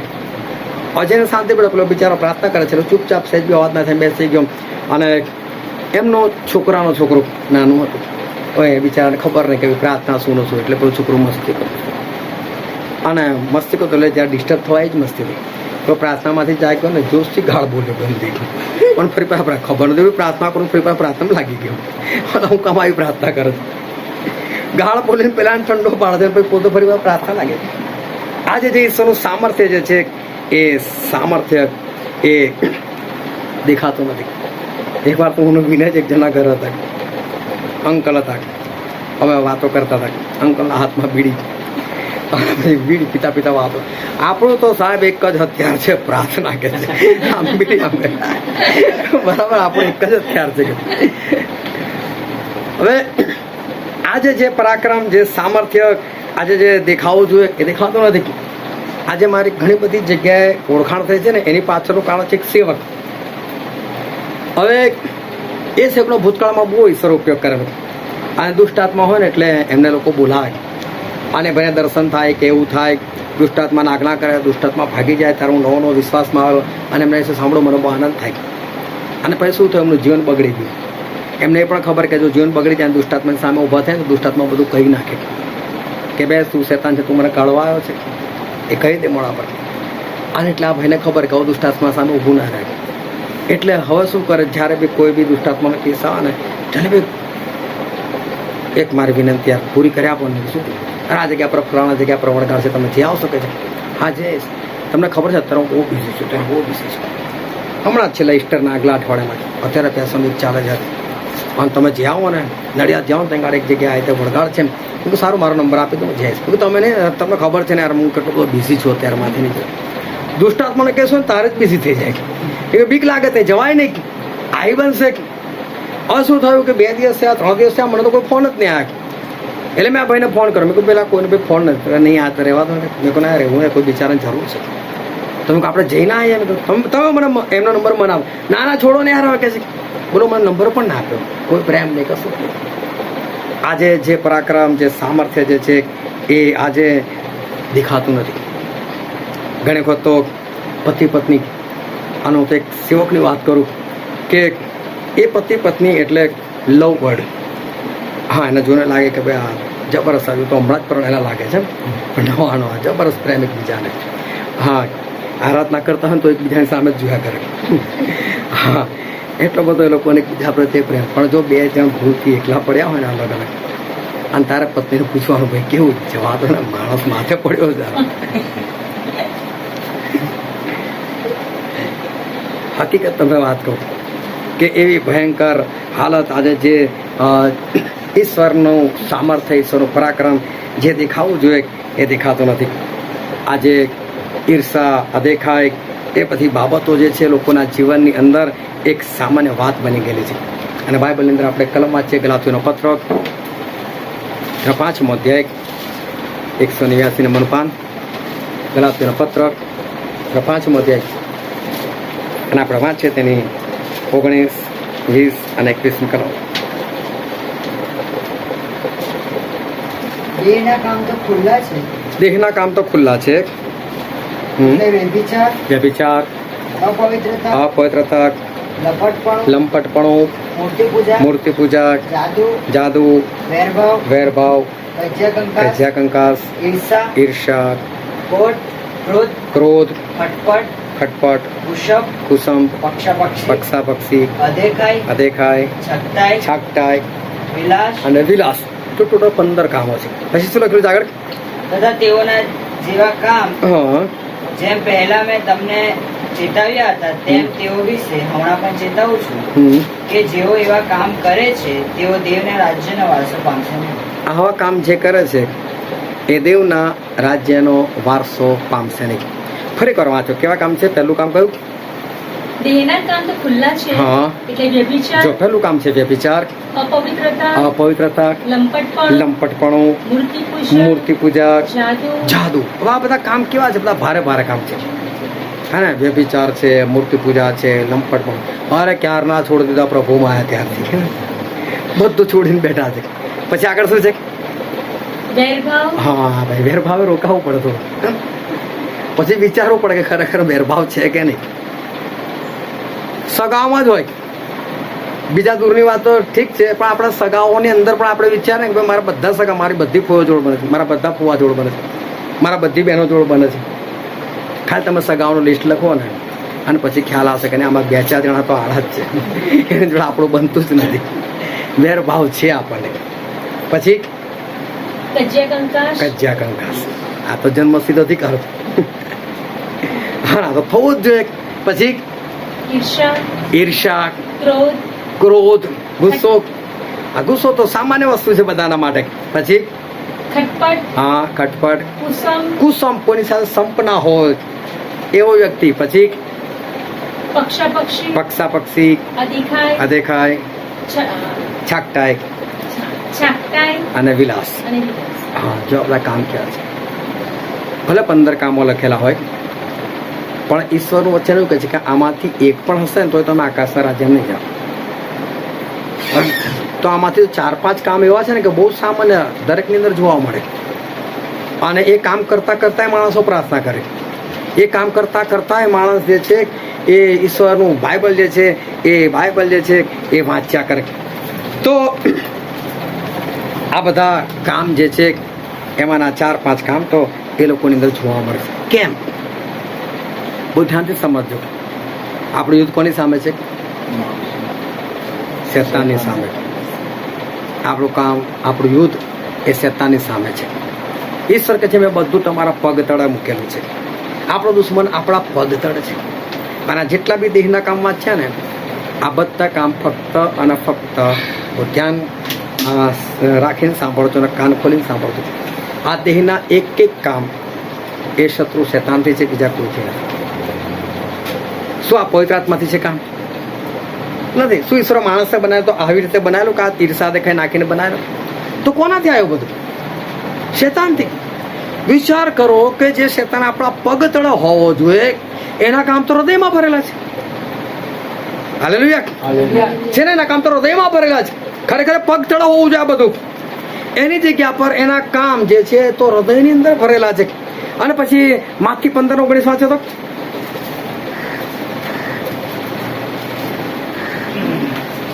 કેમ કે ભૂંડી કલ્પનાઓ, હત્યાઓ, વ્યભિચાર, જાર કર્મો, ચોરીઓ, જૂઠી સાક્ષીઓ, નિંદાઓ હૃદયમાંથી નીકળે છે. આ બધું હૃદયમાંથી નીકળે છે. બાઇબલ કહે છે.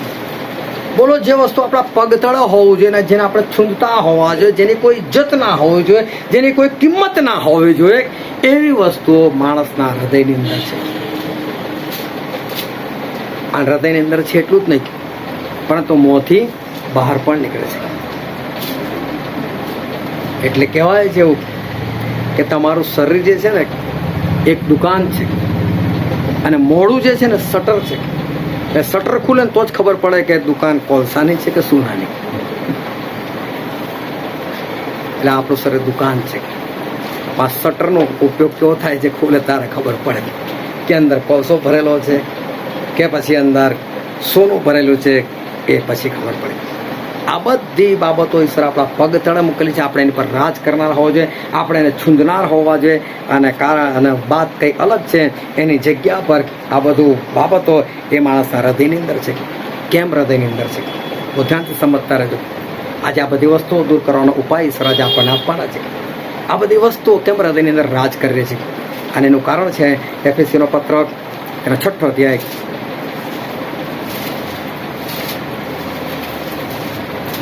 અને વાંચો 13મી કલમથી.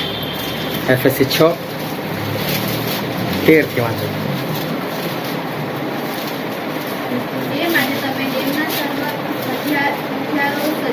હા, શું કહે છે? દેવના સર્વ હથિયારો સજી લો. પછી કે જેથી કરીને તમે ભૂંડે દાડે શેતાનની સામે થઈ શકો.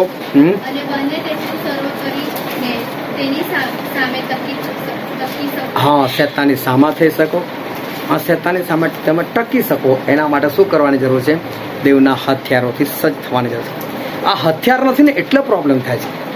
આ હથિયારથી જો માણસ સજ્જ થયેલો હોય ને તો આ બધી વસ્તુ કઈ હોય? પગ તળે. પણ હથિયાર નથી, હથિયાર સજ્જ થયેલા નથી, એટલે શેતાન સામે માણસો ટકી શકતા નથી, એની સામે લડી નથી શકતા.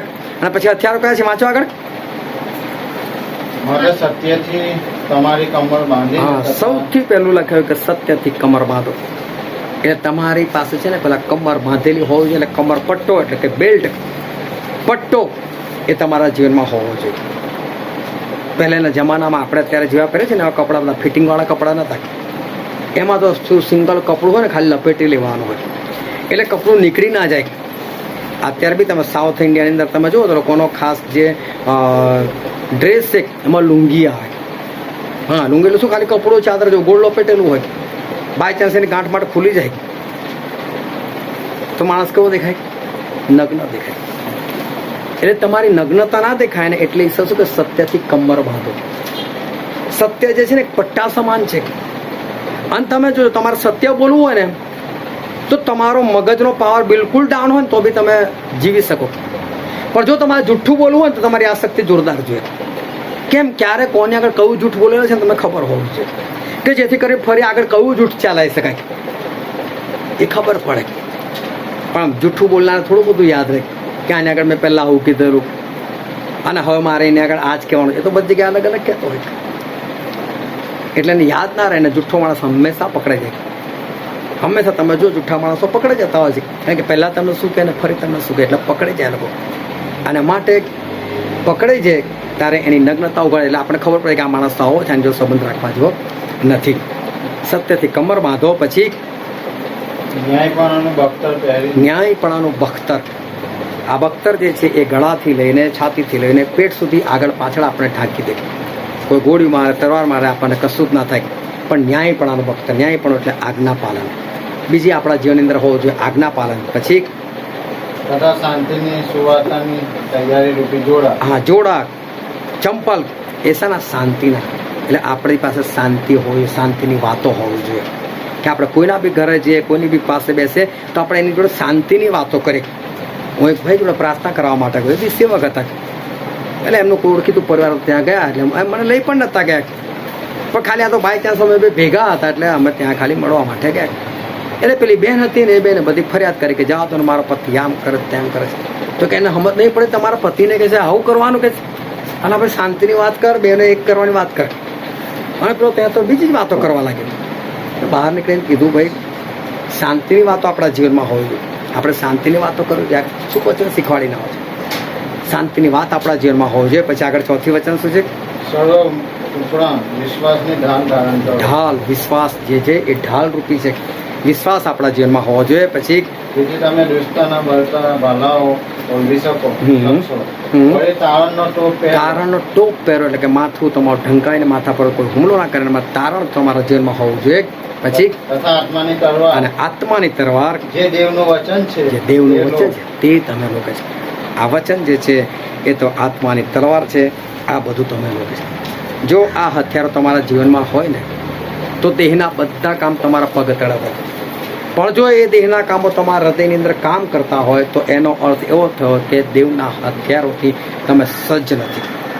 આ દેવના હથિયારોથી આપણે સજ્જ ના હોય તો લોકોને ભલે લાગે ને આ તો બહુ સરસ કપડાં પહેરીને પ્રભુ જુઓ તો શું જુએ? એ તો નગ્ન અવસ્થામાં જુએ. એટલે પ્રેક્ટિકલ 3:17 ની અંદર લખેલું છે કે તું એવું કહે છે મેં સંપત્તિ મેળવી છે અને મને કશાની ગરજ નથી, પણ પ્રભુ કહે છે પણ હું તને કહું છું તું તો આંધળો છે, દરિદ્રી છે, કંગાલ છે, બેહાલ છે, નગ્ન છે. તું તો કહે છે જ્યારે આ ઈશ્વરના કપડાં ના પહેરેલા હોય, એમનો ડ્રેસ ના પહેરેલા, એમના હથિયારો આપણે સજ્જ ના કરેલા હોય તો ઈશ્વરની દ્રષ્ટિમાં માણસ નગ્ન અવસ્થામાં છે. આ નગ્ન માણસ, એને કોઈ શરમ જ ના હોય. એ તો ગમે તે કામ કરી શકે, એ ગમે તેવું જીવન જીવે. અને માટે આજે ઈશ્વરના લોકો જે છે ને એ સામર્થ્યવાન નથી દેખાતા. આ હથિયારો નથી સત્ય રાખતા. બીજું કારણ છે, આપણે વાંચીએ બીજો કોરિન્થી તેનો 13મો અધ્યાય તેની 5મી કલમ.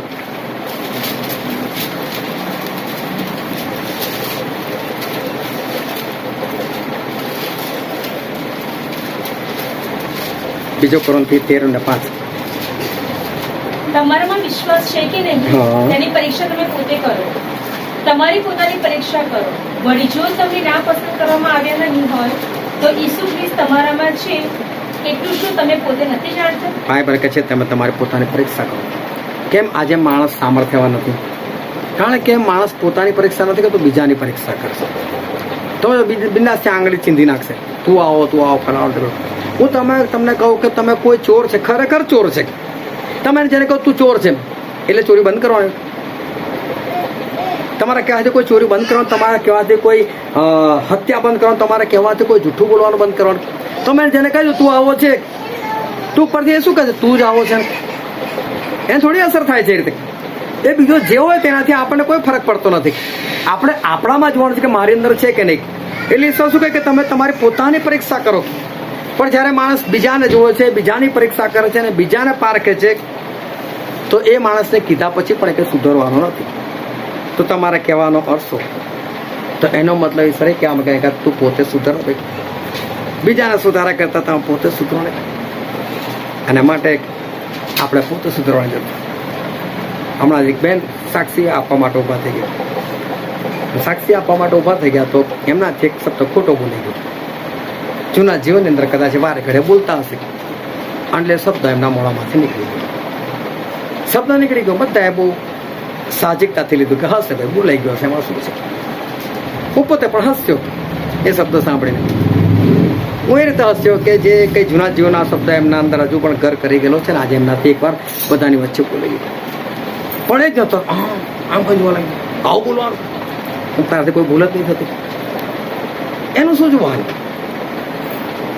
બોલાઈ ગયો, કોઈ ઈરાદાપૂર્વક નથી બોલે, કોઈ ગાળો અંદર ભરેલી નથી, કોઈક શબ્દ એવો નીકળી ગયો, પણ માણસ જે છે એ બીજાને પારખે છે ને ત્યારે એ પોતાના જીવનમાં સુધારો લાવતો નથી. અને પછી સમુએલના પુસ્તકમાં લખેલું છે, 1 સમુએલ તેનો 11મો અધ્યાય અને 6ઠ્ઠી કલમ.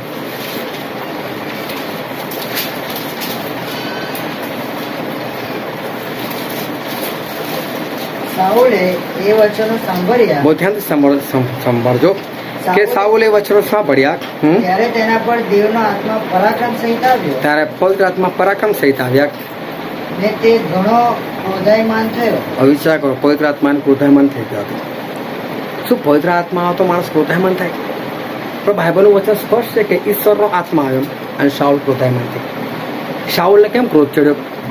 કારણ કે એ વખતે ઈશ્વરના લોકો, ઇઝરાયલના લોકો એ ભયંકર હાલતમાં હતા, પરિસ્થિતિઓથી ગભરાતા ફરતા હતા, ગુલામ જેવી અવસ્થાની અંદર હતા.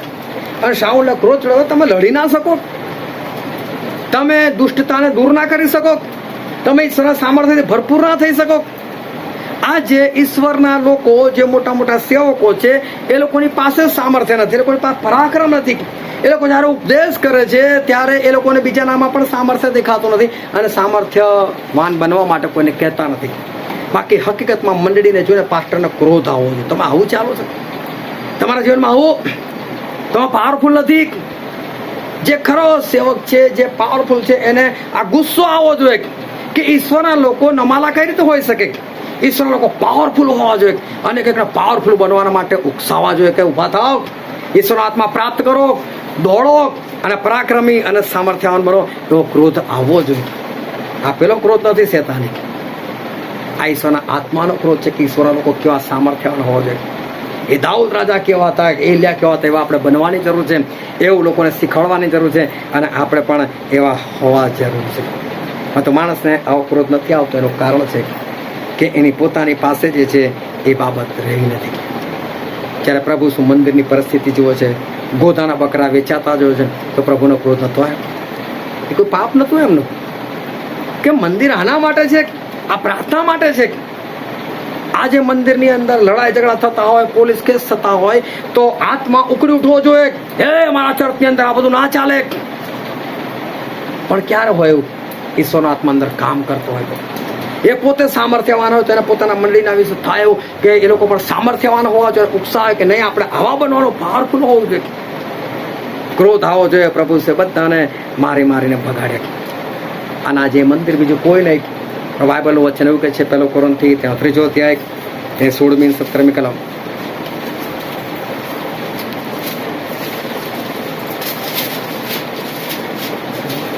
પહેલો કોરિન્થી 3, 16 અને 17.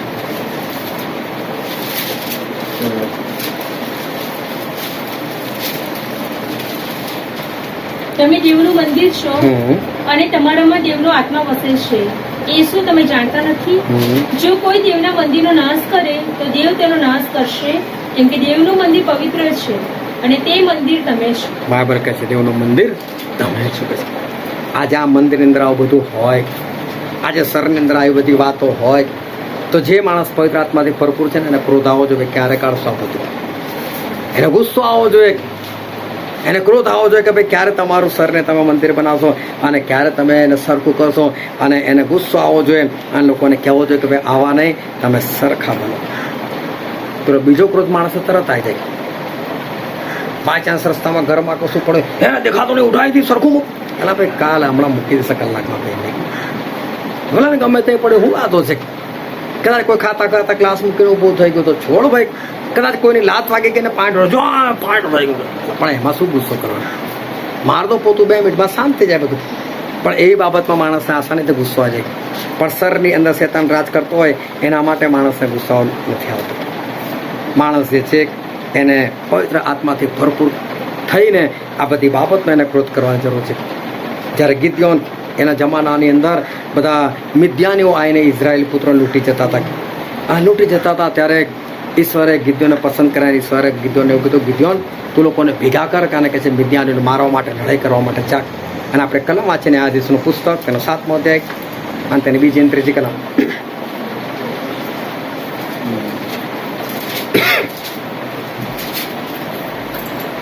યહોવાએ ગિદ્યોનને કહ્યું, તારી સાથેના લોકો એટલા બધા છે કે તેઓ વડે હું મુદ્દાનીઓને તેઓના હાથમાં સોંપવા ઈચ્છતો નથી. રખેને ઇઝરાયલ મારી આગળ ઉલ્લાસ મારીને કહે કે મારા પોતાના જ હાથે મને ઉગાર્યો છે. માટે હવે તું જા અને લોકોને જાહેર કર કે જે કોઈ ભયભીત તથા દુષ્ટો હોય તે ગિલિયાદ પર્વત આગળથી પાછો જાય. ત્યારે લોકોમાંથી 22,000 પાછા ગયા, એટલે 10,000 રહી જાય.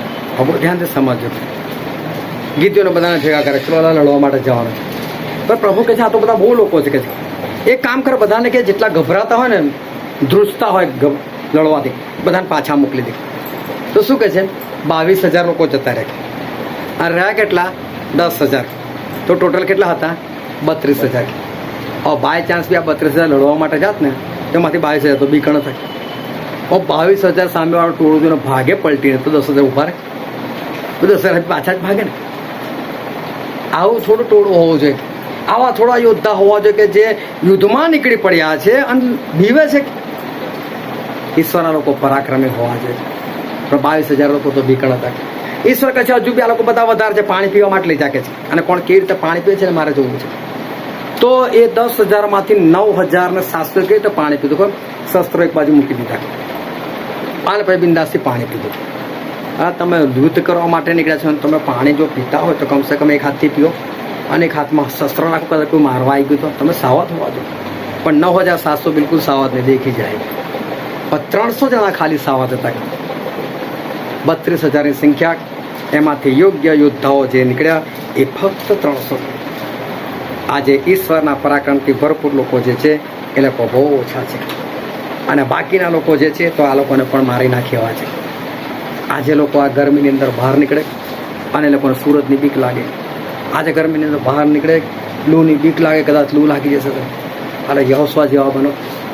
સુરતને કહી દે ભાઈ તારી ગરમી મારી પર નહીં ચાલે, બીજા જેની પર તારે ગરમી નાખ્યો તને છૂટી, પણ મારી પર નહીં. ભલે લોકોની ઉપર 45 ડિગ્રી તાપમાન મારી પર ના હોવું જોઈએ. એ ગરમી આપણને અસર ના કરવી જોઈએ. એ ગરમીથી આપણને લૂ ના લાગવી જોઈએ. આપણે ઈશ્વરના લોકો છે, સામર્થ્યવાન લોકો આપણે હોવા જોઈએ અને આપણને એ લૂ ના લાગવી જોઈએ. કોઈ ભૂત પ્રત્યે, કોઈ શેતાનથી આપણને કંઈ બીક ના લાગવી જોઈએ. આપણે બિંદાસની સામે લડનારા હોવા જોઈએ. અને બાઇબલનું ક્વેશ્ચન કહે છે 1 પિત્તર તેનો 2 અધ્યાય 9મી કલમ.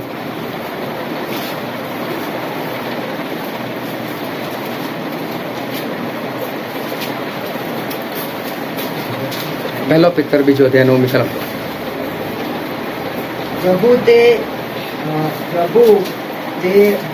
ભક્તોને પરીક્ષામાંથી પહેલો પિત્તર 2 ને 9. પણ તમે તો પસંદ કરેલી જાતિ, હા. રાજ્યમાન, યાજકવર્ગ, પવિત્ર પ્રજા તથા પ્રભુના ખાસ લોકો છો, હમ. કે જેથી જે અંતરમાંથી પોતાના આશ્ચર્યકારી પ્રકાશમાં આવવાનું આમંત્રણ આપે છે તેના સદગુણો તમે પ્રગટ કરો. શું કહેશે બાઇબલનું વચન? તમે તો પસંદ કરેલી જાતિ, તમે તો રાજમાને યાજક વર્ગ, તમે તો પવિત્ર પ્રજાના પ્રભુના ખાસ લોકો છો.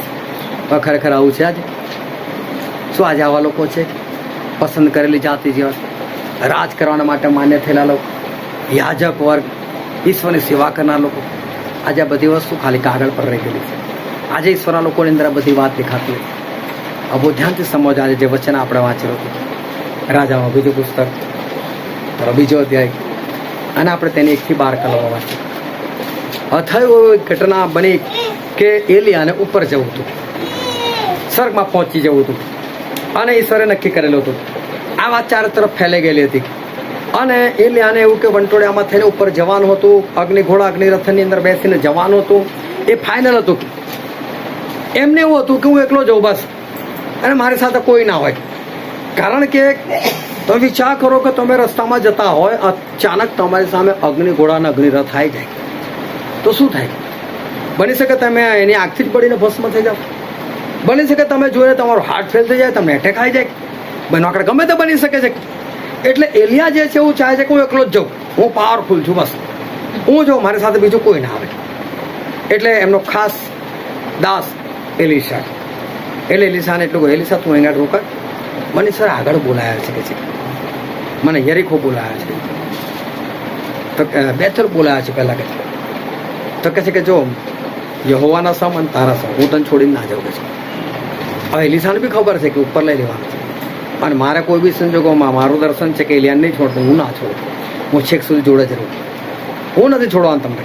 એક સારું ચાલ કે છે 2 પહોંચે અત્યારે જઈને ફરી કીધું એલિસા એ રોકાઈ જાય કે મારે આગળ જવાનું છે યરીકો સુધી.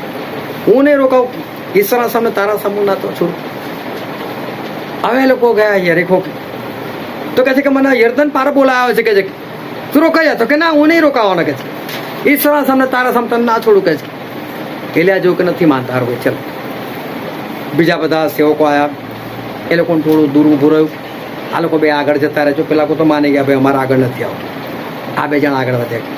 પછી એલિયા તો પોતાનો જપ્પો કાઢ્યો, અને જપ્પો કાઢીને આમ ગોળ ગોળ કરીને પછી પેલી યર્દન નદી ને પાણી પર મારી દીધો. બોલો 2 ભાગ થઈ ગયા. યર્દન નદી એકદમ કોરી થઈ ગઈ. 2 જણા પેલા પાર નીકળી ગયા. યર્દન નદી ફરી પાછી હતી વહેવા લાગી. હવે જોયું કે પેલી સાહેબ મને છોડ્યો જ નથી. એટલે એલિયા કહે છે બોલ કે તારે શું જોઈએ છે? હું જાઉં એની પેલા મારી પાસે કંઈ માગતું માગું માગી લે, જોઈએ છે કે છે શું? તો કે તારી પાસે જે સામર્થ્ય છે એનો ડબલ ભાગ. બોલે એવું ના કહે કે ભાઈ રાજા પર પત્ર લખ્યા, રાજાની જોડે ભલામણ કર્યા, કે કોઈ મોટા મોટા લોકોની વાત કરે ત્યાંથી મને સારું સારું દાન મળે, મારું ઘર ચાલી જાય. કશું જ નહીં માગ્યું. શું માગ્યું? તારી અંદર જે છે ને એક ડબલ. હવે એલિયા પોતે વિચાર મારી છે અંદર એક ડબલ, હું કઈ લાવું? તો બહુ સરસ શબ્દો છે કે જો કે છે તું મને ઉપર જતા જોઈ શકે છે, જોઈ શકશે તો તને મળશે, નહીં જોઈ શકે એ કદાચ મરી જાય. એલિયાના જ બી ગતિ મરી જાય તો. અને આખું વાતો કરતા કરતા જાય છે. અને બાઇબલ કહે છે પેલો રથ આવ્યો અને બેને છૂટા પાડી દીધા આમ કરીને. એટલે બેની વચ્ચે ઘૂસ્યો રથ. એટલે એલિયા ઉછળીને આમ જતા રહ્યા હશે અને એલિસા ઉછળીને આમ જતા રહ્યા હશે. હવે વિચાર કરો કે અત્યારે કદાચ આ ટાંકી ફળ્યા ને નરેન્દ્ર મોદી આવું હોય તો બરાબર છેક સ્ટેશનથી લઈને આ બાજુ સુધી લાઈનો લાગી જાય કે નહીં કારની. અને એમાં મોદીની કાર કેવી હોય? હા જોરદાર ને. તો મોદીના બાપની કાર કેવી હોય? હા એમનો રથ કેવો હશે? એમાં 2 ઘોડા થોડા હશે, એમાં 4 ઘોડા થોડા હશે, જબરદસ્ત પાવરફુલ કેટલાય ઘોડા હશે. એ રથ કઈ જેવો તેવો થોડો હશે, એકદમ પાવરફુલ કેટલો લાંબો રથ હશે. અને એની અંદર એલિયાને ઈશ્વર પોતે લેવા માટે આવ્યા છે, તો એની સીટ કેવી જોરદાર હશે. પણ ફરક શું છે? બધું આગનું, જીવતી આગનું બધું બનેલું છે. એમાં જીવન છે પણ જીવતું છે બધું. હવે આગ આવે અને 2 માણસ સાથે ચાલતા તો બહુ તો 1 ફૂટનું વચ્ચે અંતર વચ્ચે તો આટલી બધી આગ પસાર થાય. તો એલિયાને તો ઉપર જવું છે, પણ એલિસાનું શું થાય? પણ આપણને ખાલી એટલું લખીને આપેલું છે સર કે અગ્નિ ઘોડા અને અગ્નિ રથ. પણ 12મી કલમ વાંચો તો શું કહે છે? એલિસાએ તે જોયું કે તેણે બૂમ પાડી કે મારા બાપ રે ઇઝરાયેલના રથો તથા તેમના સવારો. ઇઝરાયેલના રથો તથા ફરી વાંચો એકવાર.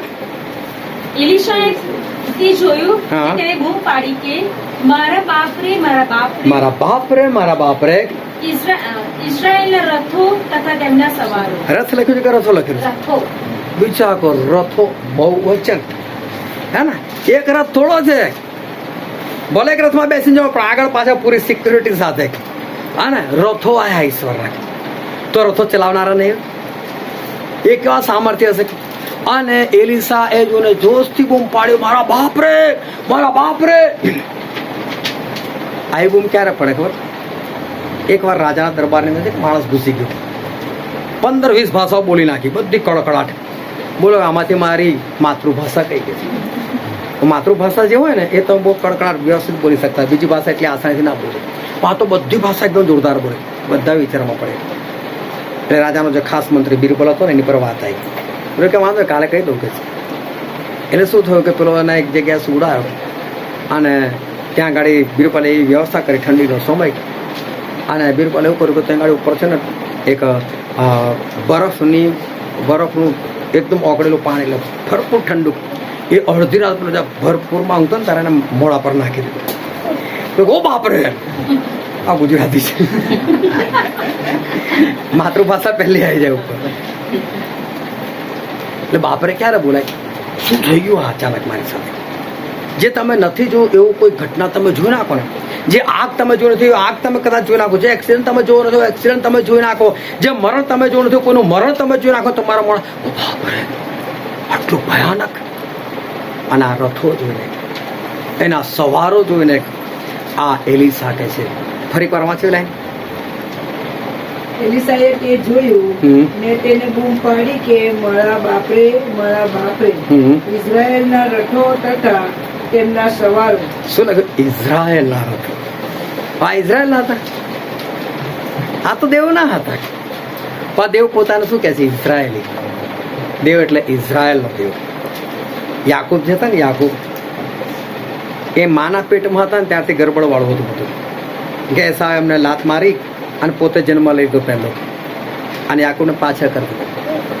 યાકૂબ ખરેખર પહેલા જન્મમાં હતા, મોટા હતા. અને જમાનામાં જે મોટો વ્યક્તિ હોય ને, જે પહેલું જન્મેલું નર બાળક, એને ઈશ્વરની સેવા કરવાની. યાકૂબના ભાગે સેવા કરવાની હતી.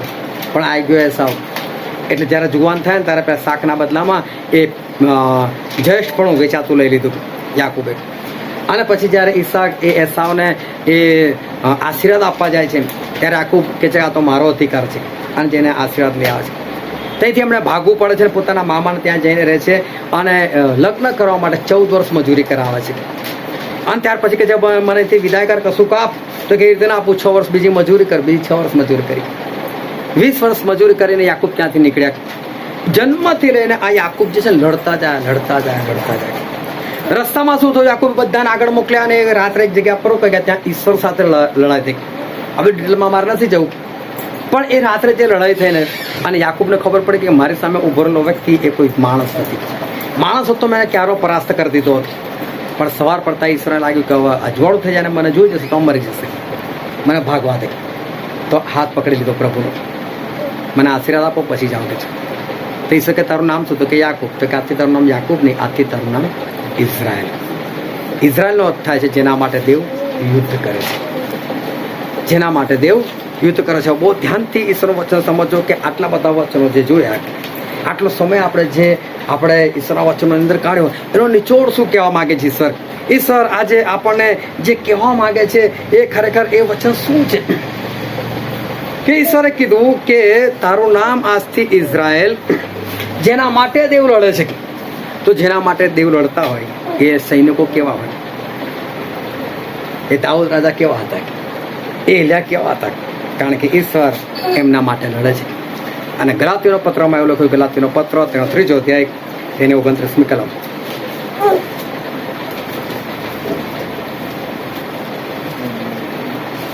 ગલાતી 3:29.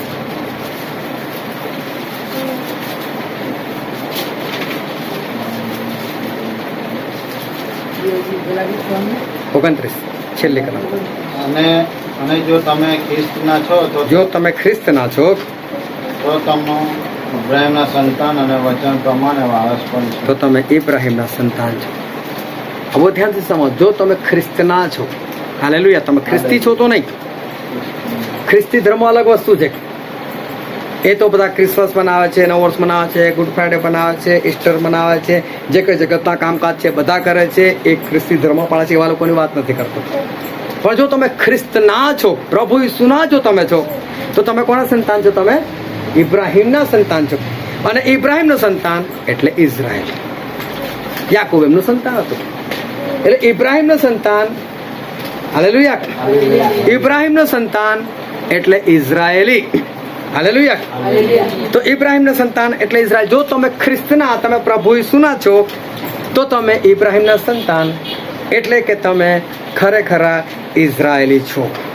જો તમે ઇબ્રાહીમના સંતાન, તો તમે ખરેખર ઇઝરાયેલી છો. અને જો તમે ઇઝરાયેલી હોય તો તમે કેવા હોવા જોઈએ? હાલેલુયા. જો તમે ઇઝરાયેલી હોય તો કેવા હોવા જોઈએ? જેને જોઈને એલીસાની બૂમ પડે, ઇઝરાયલ, બાપ રે બાપ, ઇઝરાયલના રથો અને ઇઝરાયલના સવારો. હાલેલુયા. આપણને જોઈને લોકોના મોઢામાંથી શબ્દ નીકળ્યો, બાપ રે બાપ, કેવા લોકો આ લોકો તો 4 રસ્તાથી બીતા નથી, જાદુ ક્રિયાથી ડરતા નથી, ગમે તડકામાં બિંદાસથી નીકળે છે. આ લોકોને કઈ થતું નથી. કોઈ ઠંડી, કોઈ વરસાદ, આ લોકોને કોઈ ભગાડી શકતું નથી. અરે આ લોકોને કોઈ અપમાન કરે તો લોકોને અપમાન લાગતું નથી. આ લોકોને કોઈ નિંદા કરે તો નિંદા લાગતી નથી. આ લોકો તો કેટલા પ્રભુમાં, આ લોકો દુશ્મનને પ્રેમ કરે. ઓ બાપ રે બાપ, શું ઈશ્વરના લોકો છે આ, શું ઇઝરાયલના લોકો છે, શું આ ઇઝરાયલનું રથ અને ઇઝરાયલના ઘોડે સવારો. આપણા માટે લોકોને આવું થવું જોઈએ. ઇઝરાયલના એવા પાવરફુલ રથો, ઘોડે સવારો જોઈને આ એલિસાના મોઢામાંથી કહો, બાપરે બાપ, ઇઝરાયલ રથો ને ઇઝરાયલ ઘોડે સવાર આવા. અને એવા નમાલા જોઈને, એવા માયકાંગલા લોકો જોઈને, જે લોકો સંસારથી બીતા હતા એવા લોકોને જોઈને, જે લોકો શત્રુ શેતાન સામે લડી નથી શકતા એવા લોકોને જોઈને એ જ એલિસાના મોઢામાંથી ફરી એકવાર શબ્દ નીકળે છે, બાપરે બાપ, આવા ઇઝરાયલના રથો, આવા ઘોડા સવારો, કેવા માયકાંગલા લોકો છે. હવે આજે આપણે સમજી શકીએ ને આપણને કોણ બાપરે બાપ કઈ કઈ રીતે બોલાવે. આપણે તો પોતાની જાતને ઓળખતા આપણે કેવા લોકો છે. આજે કદાચ કોઈ બોલે છે બાપરે બાપ, તો આપણે કેવા લોકો છે? શું ખરેખર ખ્રિસ્તના લોકોને જોઈને લોકો કહે બાપરે બાપ કેટલા જોરદાર લોકો છે, કેટલું સહન કરે તોય પ્રેમ કરે છે. ત્યાં લોકોના મોઢામાંથી કદી ગાળ નહીં, કદી લડાય નહીં, કદી ઝઘડો નહીં, બધાને પ્રેમ. અલા ઈશ્વરના લોકો કેટલા જોરદાર, કોઈ મેલી વિદ્યાથી નથી પીતા, કસાથી નહીં, કોઈ ભૂત પ્રેતથી નહીં, આ લોકોને કશું જ નહીં. આ કોઈ તડકાથી પીતા નથી, ઠંડીથી પીતા નથી. આ બાપરે બાપ જોરદાર. તો પછી એવું કે છે બાપરે બાપ જવા દો ખ્રિસ્તી લોકો. હા, શબ્દ એના જ છે, એનું એક્સપ્રેશન ખાલી અલગ છે. આપણે કેવા લોકો છે ખરેખર, આપણે લોકો હોવા કેવા છે, ઈશ્વર આપણે શું કહેવા માંગે છે. ચાલો આપણે એવા પાવરફુલ બનીએ, કારણ કે આપણા ઈશ્વર પાવરફુલ છે, આપણા ઈશ્વર સામર્થ્યવાન છે. એ કે છે ઉપર આકાશ ને પૃથ્વી પર મને અધિકાર છે, આપણને આપે છે અધિકાર. હું છું, બેઠો છું, બીસો નહીં. હું 4 દિવસ પછી તમે મર્યા છો ને જીવતો કરી નાખીશ, પણ જાઓ બિંદાસથી એકવાર નીકળો તો અમે લોકો છું. આપણા ઈશ્વર જીવા જેવા નથી, અને માટે આપણે એમના જેવા પાવરફુલ બનીએ આપણે, અને આપણા આકાશ રાજ્યના વારસદાર બને. આપણે એવા ના બને કે કોઈ એવું કહેવાય બાપરે બાપ જવા દો અને ખ્રિસ્તના લોકો. આપણે એવા બને કે લોકો જેના માટે બાપરે બાપ જબરદસ્ત લોકો છે. કેવું બનવું છે કે આપણા હાથની વસ્તુ છે, પણ ઈશ્વર આપણને બનાવવા માટે તૈયાર છે. આવા આપણે આપણને બંધ કરીએ, આપણા મસ્તકો એ જીવતા દેવની હજુરોમાં નમાય. વાલો, આ સમય છે કે આજે અત્યારે આપણી જાતને તપાસ. હું કેવો છું એ ઇઝરાયલના લોક તરીકે, ઇઝરાયલના સૈનિક તરીકે, એના ઘોડે સવાર તરીકે આજે ખરેખર હું કેવો છું, હું કેવી છું?